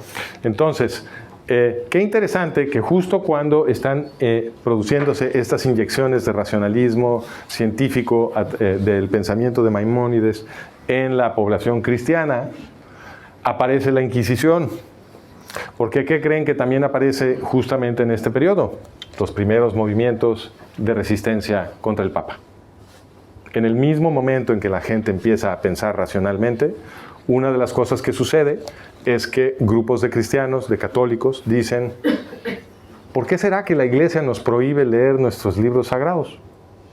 Eso está muy raro, porque la Iglesia lo prohibía, tenía un arreglo con los reyes y estaba prohibido que los libros se tradujeran del latín a los idiomas que ustedes y sus abuelos han hablado. Solamente podía estar en latín y solamente los curas hablaban latín. Entonces solamente los curas tenían acceso a lo que está escrito en los libros sagrados. Pero hubo grupos de personas que cuando se pusieron empezaron a pensar, dijeron, eso está muy raro, vamos a ver, vamos a traducirlos y ver qué dicen, tengo demasiada curiosidad. Y empezaron a traducir los libros, ¿y qué creen que pasó? Cuando tú traduces la Biblia del latín a un idioma vernáculo europeo y te pones a leer, resulta que la mayoría de lo que estás leyendo es Biblia hebrea. Porque la Biblia católica y la Biblia cristiana, todas las Biblias de los cristianos, son más o menos 80% Biblia hebrea y luego un cachito chiquito que es el Nuevo Testamento. ¿Ok? Entonces, la mayoría de lo que estás leyendo cuando traduces la Biblia es Biblia hebrea. ¿Y de qué te estás enterando? Pues de lo primero que te enteras es de los primeros capítulos, porque la gente normalmente lee los libros de principio a fin. Y lo primero que te enteras en el segundo libro de la Biblia es de una revuelta de esclavos organizada por Dios para liberar a los fieles que no tienen por qué estar siendo esclavizados por nadie y que deben de ser naturalmente libres. ¡Ah, caray! O sea que todos tenemos derecho y Dios está de nuestro lado y no debemos de ser esclavos. Estas todas eran ideas obviamente subversivas que la gente iba a empezar, que se iban a empezar a volver corrientes entre los europeos una vez que empezaran a leer la Biblia. Por eso estaba prohibida. Y cuando la empezaron a traducir, la reacción de la iglesia fue perseguir a esos grupos que estaban leyendo y traduciendo y diseminando Biblias en los idiomas que la gente podía leer, y los fueron exterminando. Pero era como un juego de whack-a-mole, como dicen, hay un juego en Estados Unidos que se llama whack-a-mole, que son como unas máquinas así, y entonces lo que tú tienes que tratar de hacer es con un mazo pegarle en la cabeza a una tusa que sale de los hoyitos en la máquina, y entonces es una metáfora porque cuando tú le pegas a la tusa, cuando le logras pegar a la tusa desaparece y brinca en otro de hoyo, y le vuelves a pegar y brinca en otro hoyo, y es el cuento de nunca acabar, ¿no? Y un poco así fue aquí, porque reprimían y exterminaban un movimiento y al ratito brotaba otro, y así sucesivamente, ¿no? Hasta que llegamos a Calvino y Lutero, y ahí hubo una coincidencia porque se acababa de inventar la imprenta tipo móvil, y entonces ya no pudo competir también la iglesia con los panfletos de los disidentes, que ahora se producían por miles y miles por un precio bajísimo, y entonces la capacidad de comunicación de los disidentes se volvió tan grande que los movimientos disidentes crecieron rapidísimo, y entonces finalmente se logra un empate en la famosa paz de Augsburgo, que tiene que firmar Carlos V, su Carlos V, para acordar, ¿no? que Europa se parta en dos y que sea mitad protestante y mitad católica, y nos dejamos de pelear, ¿no? Todo eso sucedió porque la gente leyó la Biblia. Entonces, nuevamente vemos la liberación de los pueblos occidentales como consecuencia del impacto del pensamiento judío, y la siguiente gran inyección, como ya dijimos, fue de maimonismo, del pensamiento de Moisés Maimónides, fue a través de Spinoza, y esa siguiente gran inyección produce la Ilustración Europea, que nos lleva a la Revolución Francesa, etcétera, etcétera. ¿Okay? Entonces, todo esto fue para defender la tesis de que efectivamente en el mundo moderno el impacto del pueblo judío fue liberar a los pueblos occidentales, porque este es el proceso que nos liberó a todos. Y sin el pueblo judío, sin la Biblia hebrea, es imposible. ¿Okay? Entonces, desde el punto de vista del modelo que estoy defendiendo, todos estos hechos son simpáticos, ¿no? Empatan con lo que estoy diciendo. Sugieren que efectivamente los nazis alemanes estaban exterminando al pueblo judío porque identifican al pueblo judío como el enemigo existencial que tiene que ser destruido si quieres borrar todo este progreso político y social y ético, y regresarnos a los occidentales a una situación en la que volvemos a ser esclavos oprimidos por psicópatas. Esta es la explicación del antisemitismo. Tiene muchas ramificaciones, y con gusto las platicamos en las preguntas y las respuestas. Muchas gracias.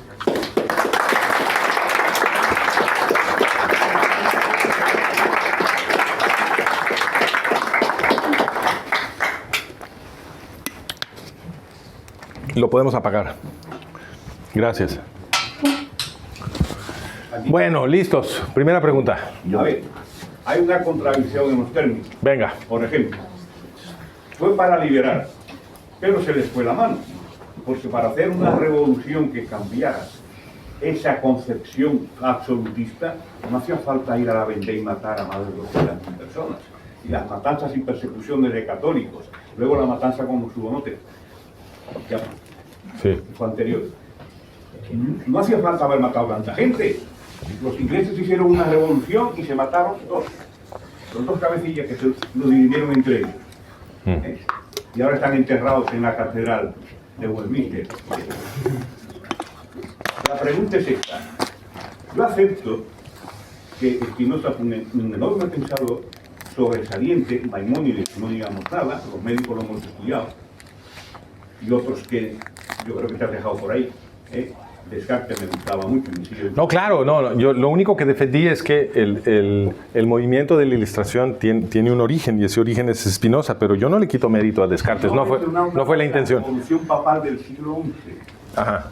que sacó de los conventos, creó unos brazos armados, las leyes mendicantes, y empezó a conformarse lo que llamamos el Renacimiento, que fue un movimiento de recuperación del clasicismo que contribuyó enormemente también, conjugado, pero ya al final con la Ilustración, muy al final, y provocó ese cambio en Europa, que en la práctica no es cierto, porque siguen mandando las mismas oligarquías, intermediados por parlamentos. Ok, pero la pregunta La pregunta es ¿cómo se conjuga eso?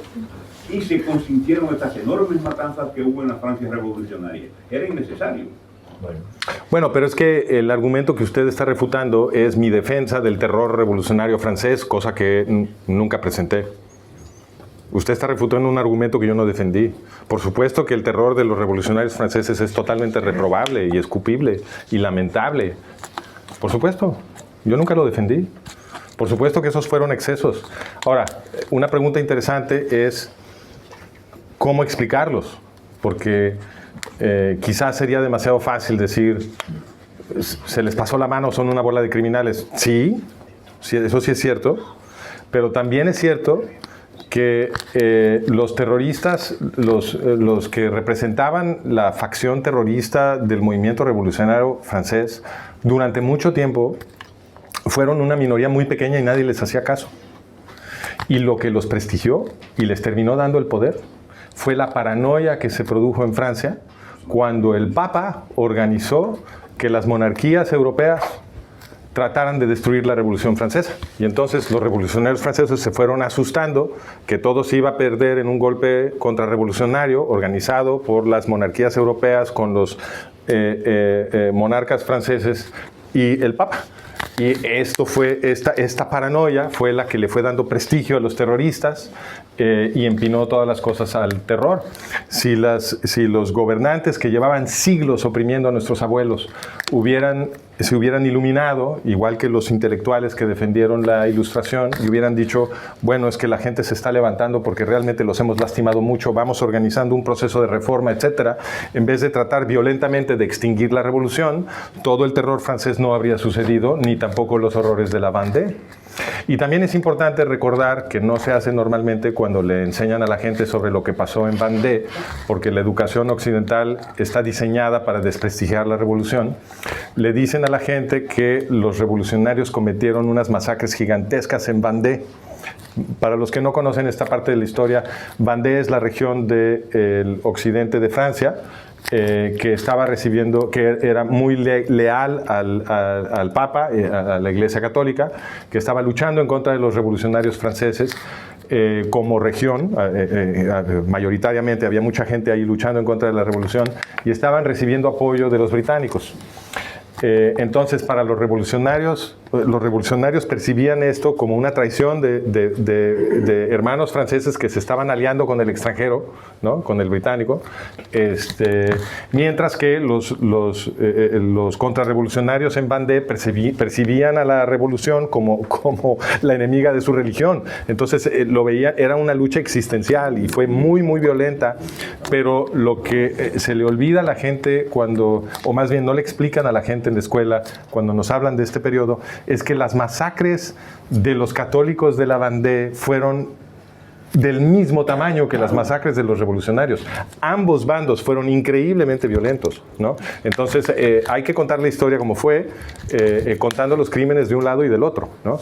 Pero creo que el análisis más profundo ahí es, bueno, es que todo eso podía evitarse si las aristocracias europeas no hubieran trabajado tan duro para destruir con violencia la liberación, el proceso de liberación de los pueblos occidentales. Porque lo que es muy interesante de la secuencia de la Revolución Francesa, que esto yo no lo entendía, nunca lo entendí cuando me hablaron de la Revolución en la escuela. Esto yo lo entendí muchos años después, cuando yo decidí que yo tenía que regresar a leer todo porque no estaba seguro si el sesgo que me habían dado en la escuela era el correcto, ¿no? Entonces me regresé a leer todo y, oh sorpresa, voy descubriendo que las primeras etapas de la Revolución Francesa fueron casi totalmente pacíficas. No se murió casi nadie. Fue unos cuantos tiroteos ahí, espadazos en la toma de la Bastilla y ¡pum! Ahí muere. El rey dice, perdón, sí, vamos a tener un parlamento. Y todo bien, ya se había completado la revolución, ya tenían una asamblea nacional, ya se estaban discutiendo las reformas, etcétera, etcétera. Igualito, por cierto, que en la Revolución Mexicana. La Revolución Mexicana casi no pasó nada. Y ya Madero ya era presidente. De pronto, y Porfirio Díaz ya se había ido a Europa. Y luego lo que pasó fue que los gringos organizaron un golpe de Estado con Victoriano Huerta y produjeron una guerra civil. Pero eso no tenía que suceder. No se tenía que morir el 20% de la población mexicana, según los estimados de algunos historiadores, ¿no? No sé si se puedan imaginar eso. Yo creo que es uno de los más grandes holocaustos que ha habido la guerra civil mexicana. Pero sí, nada de esto tiene que suceder. Hay que poner el acento, en mi opinión, en la responsabilidad, sobre todo en la responsabilidad de los opresores, que cuando la gente, después de muchos siglos de maltrato, se trata de liberar, en vez de reconocer su dolor y darles una oportunidad y hacer las reformas que nos van a permitir a todos vivir en libertad, eligen reprimirnos aún más y empezar a matarnos. Obviamente ese tipo de procesos pueden producir muchos excesos también del lado de los revolucionarios, cuando se asustan que todo se va a perder, y yo no defiendo ninguno de esos excesos, eso también está mal, pero creo que el peso de la responsabilidad debe de estar del lado de los opresores. Había una pregunta por acá. Uh-huh. Sí. Bueno, yo no sé mucho de geografía. Me ha gustado mucho la presentación de su modelo. Yo creo que me alegro mucho de la cantidad de cosas que es verdad que... No se escucha, pero yo voy a parafrasear la pregunta. Tranquilos. Ajá. Cosa que hago de cualquier manera para estar seguro que le entendí. La verdad es que me ha gustado su modelo y veo que está bien fundamentado y el hilo histórico, etc., ¿no?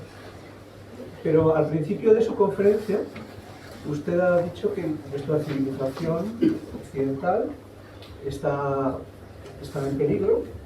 Sí. Y es un tema completamente distinto. Para el común, o mejor dicho, para un hombre de a pie, como yo, de la España actual, ¿qué síntomas podríamos notar en nuestro alrededor que nos hagan pensar, que nos den alguna evidencia de que esto es un peligro real? Bueno, creo que las evidencias son muchas. Una manera de utilizar el modelo que yo estoy vendiendo, es decir, la manera más obvia, dada la narrativa que acabo de defender, sería decir, bueno, ¿tenemos evidencias en este momento histórico de que se está organizando un genocidio de judíos?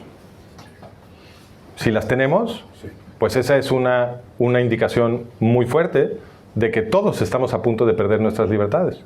Porque siempre que se organiza una gran matanza de judíos, todos somos esclavos. Con los yihadistas, con los nazis, con los zares, con los inquisidores, con los romanos, con los greco-macedonios. Es perfectamente consistente. Entonces, hagamos esa pregunta y interroguemos la evidencia. ¿Tenemos evidencia de que se está preparando un holocausto?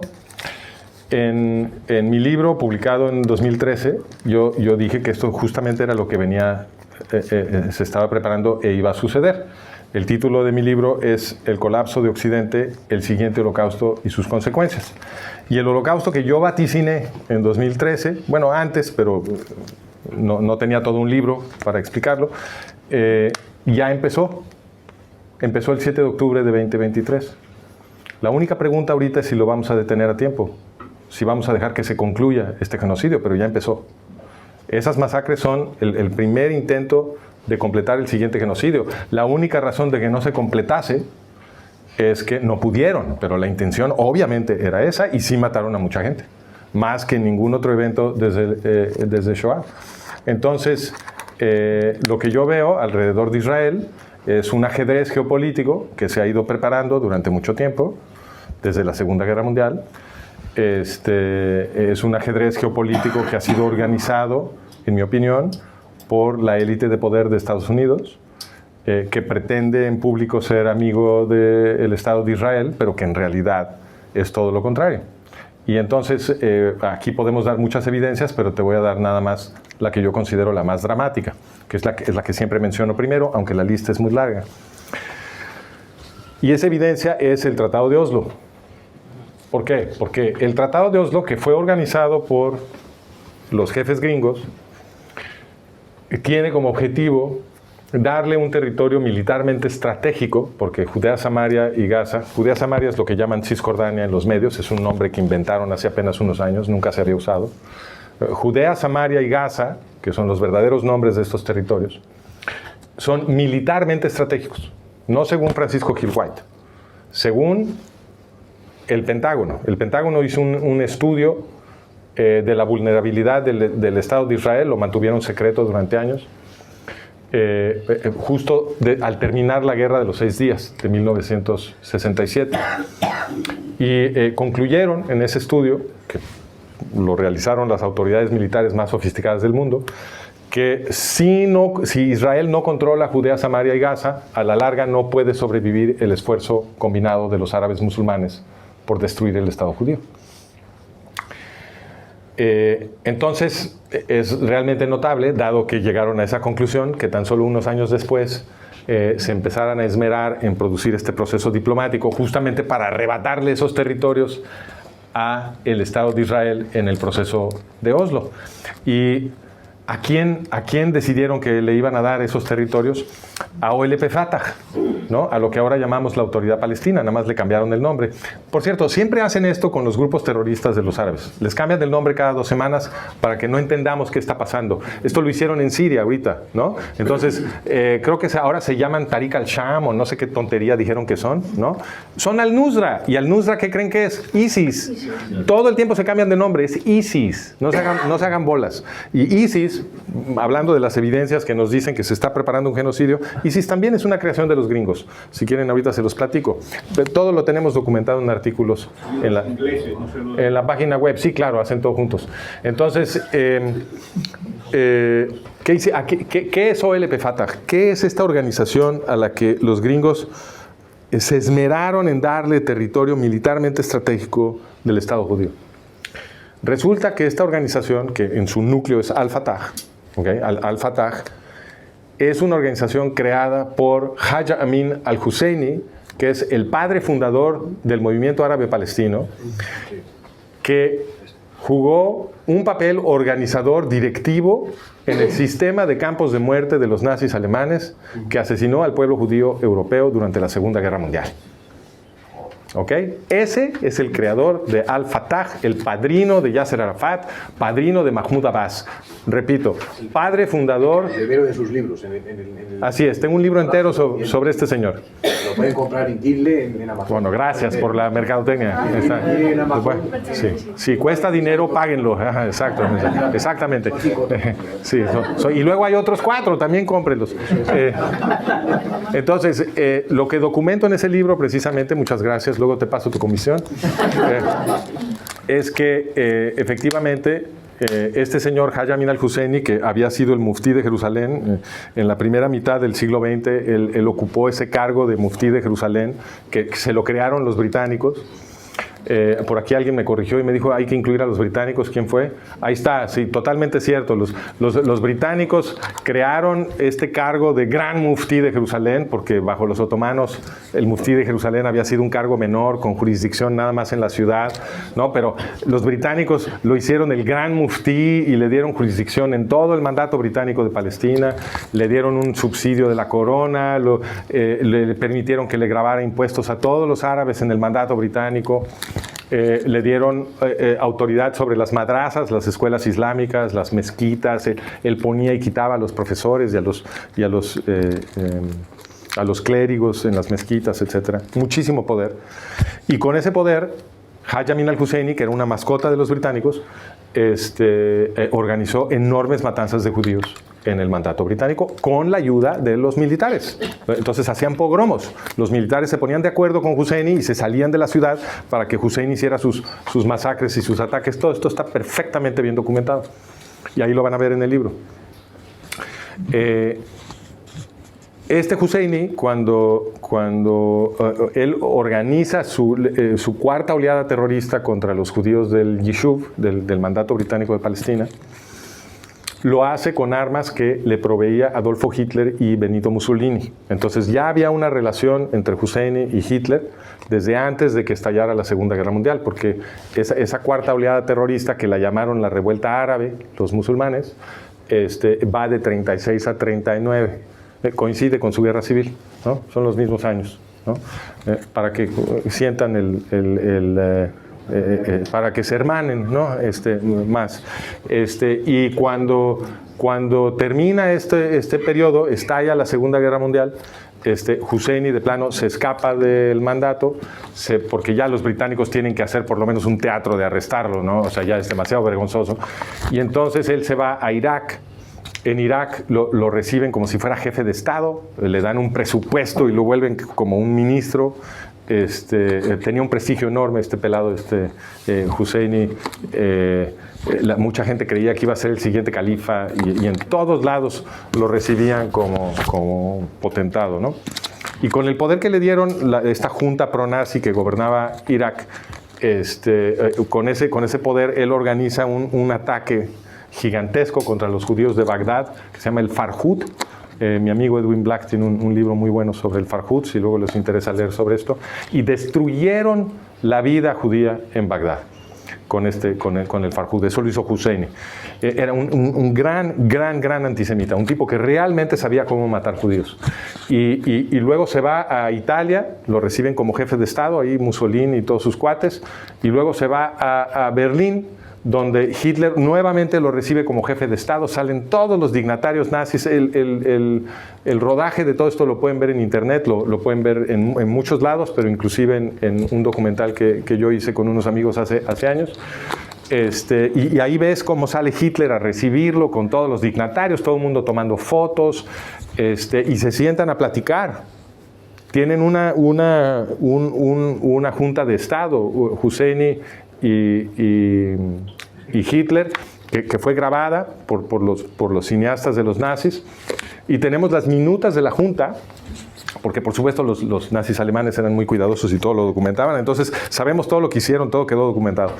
Y las minutas de la junta de los nazis dice que Husseini y Hitler se pusieron de acuerdo para exterminar al pueblo judío en el mundo árabe. ¿Okay? Cosa que no, o sea, en el mandato británico de Palestina, cosa que no se completó porque a los nazis los pararon en el Alamein, pero el premio de consolación de Husseini fue que se quedó toda la guerra en la zona controlada por los nazis en Europa. Lo convirtieron en un alto nazi, le dieron una burocracia que se llamaba Bureau des Gros Mufti, le dieron un presupuesto. Husseini organizó divisiones enteras de la SS para Heinrich Himmler, compuestas de musulmanes bosnios y albaneses que participaron en el capítulo yugoslavo del Holocausto, matando serbios, judíos y gitanos. Y participó en la propaganda de los nazis, incitando a la gente a matar judíos. Tuvo un papel destacado en esa propaganda, pero lo peor que hizo Husseini fue que se volvió mejor amigo de Adolfo Eichmann, el reconocido director del sistema de campos de muerte. A él sí le dan crédito, ¿no? En esto, a Husseini no. El papel de Husseini ha sido suprimido. Y juntos, Husseini y Eichmann dirigieron todo el sistema de campos de muerte que asesinó al pueblo judío europeo. Pero a Husseini nadie lo conoce. Y nadie lo conoce, pero no era un secreto. Husseini era famoso terminando la Segunda Guerra Mundial por lo que había hecho, y había parlamentarios británicos en el House of Commons en Londres que estaban furiosos gritando que Husseini tenía que ser enjuiciado en el Tribunal de Guerra de Nuremberg por crímenes de guerra y crímenes contra la humanidad. O sea que era famoso. Pero ¿qué pasó? Se escribieron 2 libros enteros sobre Husseini, uno en 48 y uno en 67, narrando todo esto. Documentando todo esto. Pero a partir de 1969, el año en el que yo nací, no se volvió a mencionar a Husseini en ningún lado, en Occidente. Los árabes todos saben quién es, todos lo admiran. Pero en Occidente no se volvió a mencionar el nombre de Husseini en ningún medio, en ningún trabajo académico. No es que la información desapareciera, yo la encontré toda en la biblioteca de la Universidad de Pensilvania y documenté todo esto en 2 semanas. Ahí está todo, ya está en internet. Pero la gente no tiene conciencia de nada que no aprenda en la escuela. O sea, tú para enterarte de Husseini, tú tendrías que saber que tienes que ir a aprender de Husseini. Tendrías que haber escuchado de Husseini en algún momento. El hecho de que la información esté disponible con un clic no quiere decir que tú te la vayas a encontrar. Porque primero tienes que tener la pregunta. Y si te metieron una historia falsa a la cabeza, pues no tienes la pregunta, ¿no? Entonces, Husseini, la información no es un secreto. Por supuesto que las agencias de inteligencia de todo el mundo conocen la historia de Husseini, obviamente. Obviamente las agencias de inteligencia de cualquier país occidental, pero por supuesto las de Estados Unidos saben lo que yo documenté en mi biblioteca en 2 semanas. Por supuesto, por supuesto. Entonces, cuando el gobierno de Estados Unidos inventó el proceso de Oslo para meter la organización de Husseini, del verdugo nazi del pueblo judío europeo, a territorio militarmente estratégico del Estado judío, sabían precisamente lo que estaban haciendo. Pero esto no es todo, porque además de lo que les acabo de platicar, y también lo tenemos documentado en la página web y en mi libro, Al-Fatah, esta misma organización creada por Husseini, es la que creó el Estado de Irán. Yasser Arafat, Mahmoud Abbas y sus amigos de OLP Fatah son los que entrenaron y armaron a las guerrillas de Ayatollah Khomeini, el creador del Estado yihadista terrorista iraní, que promete desde 1979 que va a repetir Shoah en Israel. Ese Estado iraní es creación de Yasser Arafat y de Mahmoud Abbas, es creación de OLP Fatah, porque OLP Fatah entrenó a las guerrillas de Khomeini y las armó hasta los dientes en los años 70 en Líbano, en campos de entrenamiento en Líbano. Esto que les acabo de decir, estaba en la primera plana del New York Times en 1979. ¿Escucharon? Primera plana del New York Times, explicando cómo OLP Fatah había creado el nuevo Estado iraní, la revolución iraní. Y ya para 1983 no se vuelve a mencionar en ningún medio, en ningún trabajo académico. Pero ustedes pueden ir a los archivos del New York Times y con un clic, y ahí yo les doy la referencia, pueden ir a confirmar que esto estaba en la primera plana. Fue Arafat el que puso a Khomeini en el poder en Irán. Y ese es el Estado que promete repetir Shoah. Y por supuesto que la CIA sabe lo que estaba en la primera plana del New York Times en 1979, por supuesto. Entonces, cuando el gobierno de Estados Unidos organizó el proceso de Oslo para meter a esta organización, al Estado judío, que fue creado para proteger al pueblo judío de los exterminadores, sabían lo que estaban haciendo. Este fue un ataque contra Israel y es un ataque diseñado para producir un nuevo genocidio contra el pueblo judío. Entonces, la respuesta a la pregunta es, La respuesta a la pregunta de si tenemos evidencias de que se está preparando un nuevo genocidio es sí. Te acabo de dar una evidencia dramática, en mi opinión totalmente suficiente, pero como ese dato tengo 1000 y los tengo documentados en el sitio y los tengo documentados en el libro, y eso quiere decir que todos estamos a 5 minutos de ser convertidos en esclavos. Y si no nos despertamos rápido y despertamos a nuestros hermanos occidentales, vamos a perder todas las libertades que gozamos en el occidente democrático, como sucedió en Europa cuando ganaron los nazis durante 5 años. Esto va a ser permanente, porque lo que viene ahora es el Islam. Y del Islam no se recupera nadie. En el Islam nunca ha habido una revolución efectiva. Entonces, este es un fulcro histórico. Estamos en una coyuntura tremenda, dramática, trágica. A esta generación le toca defender a Occidente y si no lo hacemos bien, todo se pierde. Entonces, mi mensaje para ustedes, ya para cerrar, es que es muy importante que se tomen en serio su responsabilidad histórica. Piensen en esa escena de Tolkien en la peli, ¿se acuerdan? El Señor de los Anillos, cuando Frodo tiene el anillo en la mano, ¿cierto? Y le dice a Gandalf, le empieza a explicar el peligro del anillo y Frodo le dice, bueno, tómalo y destrúyelo entonces. Y Gandalf le dice, no, man, ni me lo ofrezcas. Ni me lo ofrezcas, porque yo trataría de usar el anillo para hacer el bien. Pero me corrompería y destruiría todo. Entonces yo no lo puedo tocar, ¿no? Y entonces Frodo, es muy bonita la escena, porque lo ves cómo le está trabajando la maquinaria, ¿no? Porque se da cuenta que el anillo en su mano no tiene ningún efecto sobre él, ¿no?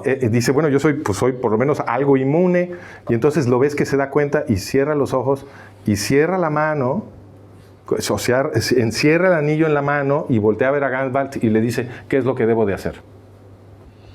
Ese es el momento en el que Frodo dice, me tocó a mí, ni modo. ¿Y qué hacemos nosotros? Exacto. Entonces, el primer paso, lo que hacemos nosotros, cuando ya nos damos cuenta que nos tocó a nosotros y que nosotros somos los que tenemos que pelear por Occidente, porque nadie más lo va a hacer, y tenemos que empezar a comunicarnos con nuestros hermanos occidentales. Lo primero es que todos entiendan esta información. Esta información es revolucionaria. Es como leer la Biblia en el medioevo. Los que se enteran de lo que está sucediendo en Israel y entienden que esto es un genocidio, están preparando un genocidio para convertirnos a todos en esclavos, esos son los que pueden pelear por Occidente. Esos son los que saben por qué están peleando. Todos los demás están siendo manipulados de una forma u otra, y no, aunque quieran pelear, no saben cómo. Primero tienes que saber quién es el enemigo, qué es lo que está haciendo y para dónde van las cosas. Mientras no sepas esas 3 cosas, de nada sirve que pelees. Y una cosa, ¿y en Occidente quiénes son los aliados de los árabes, los grandes poderes económicos? También hay muchos intereses también, ¿no? El antisemitismo que hay ahora que se está propagando.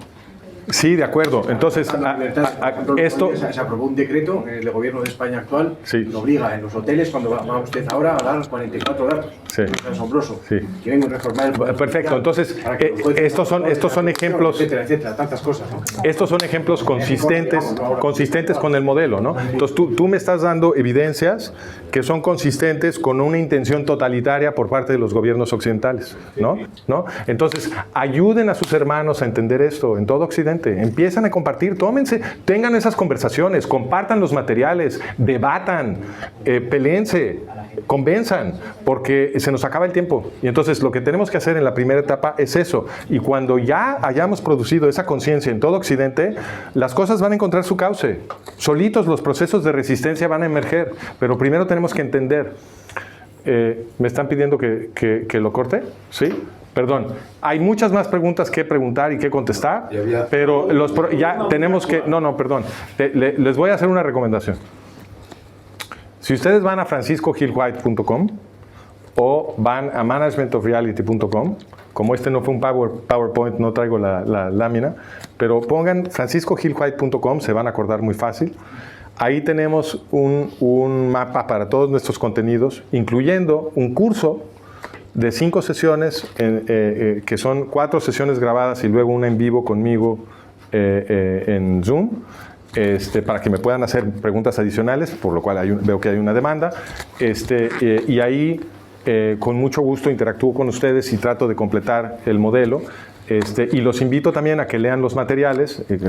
Cuando tomen el curso, lean los artículos que les recomendamos y los libros, etcétera, para que ustedes puedan armar el modelo y explicarlo. Es muy importante que lo puedan explicar. Y la otra recomendación que yo hago, muy importante, es no me crean nada. Recuerden, el primer mandamiento es el mandamiento en contra de la idolatría. Y si ustedes me creen a mí, es idolatría. Lo que ustedes tienen que hacer es tratar de refutarme. Eso es lo que es moral. Eso es lo que es honesto y responsable. Entonces, vayan a tratar de encontrar un error, una mentira. Y cuando no puedan, si eso es lo que pasa, entonces ya convencidos y conociendo cómo tratar de probar que esto es cierto o falso, empiecen a hablar con sus semejantes y convénzanlos también, porque el tiempo se nos acaba. Muchas gracias. Muy bien. Gracias.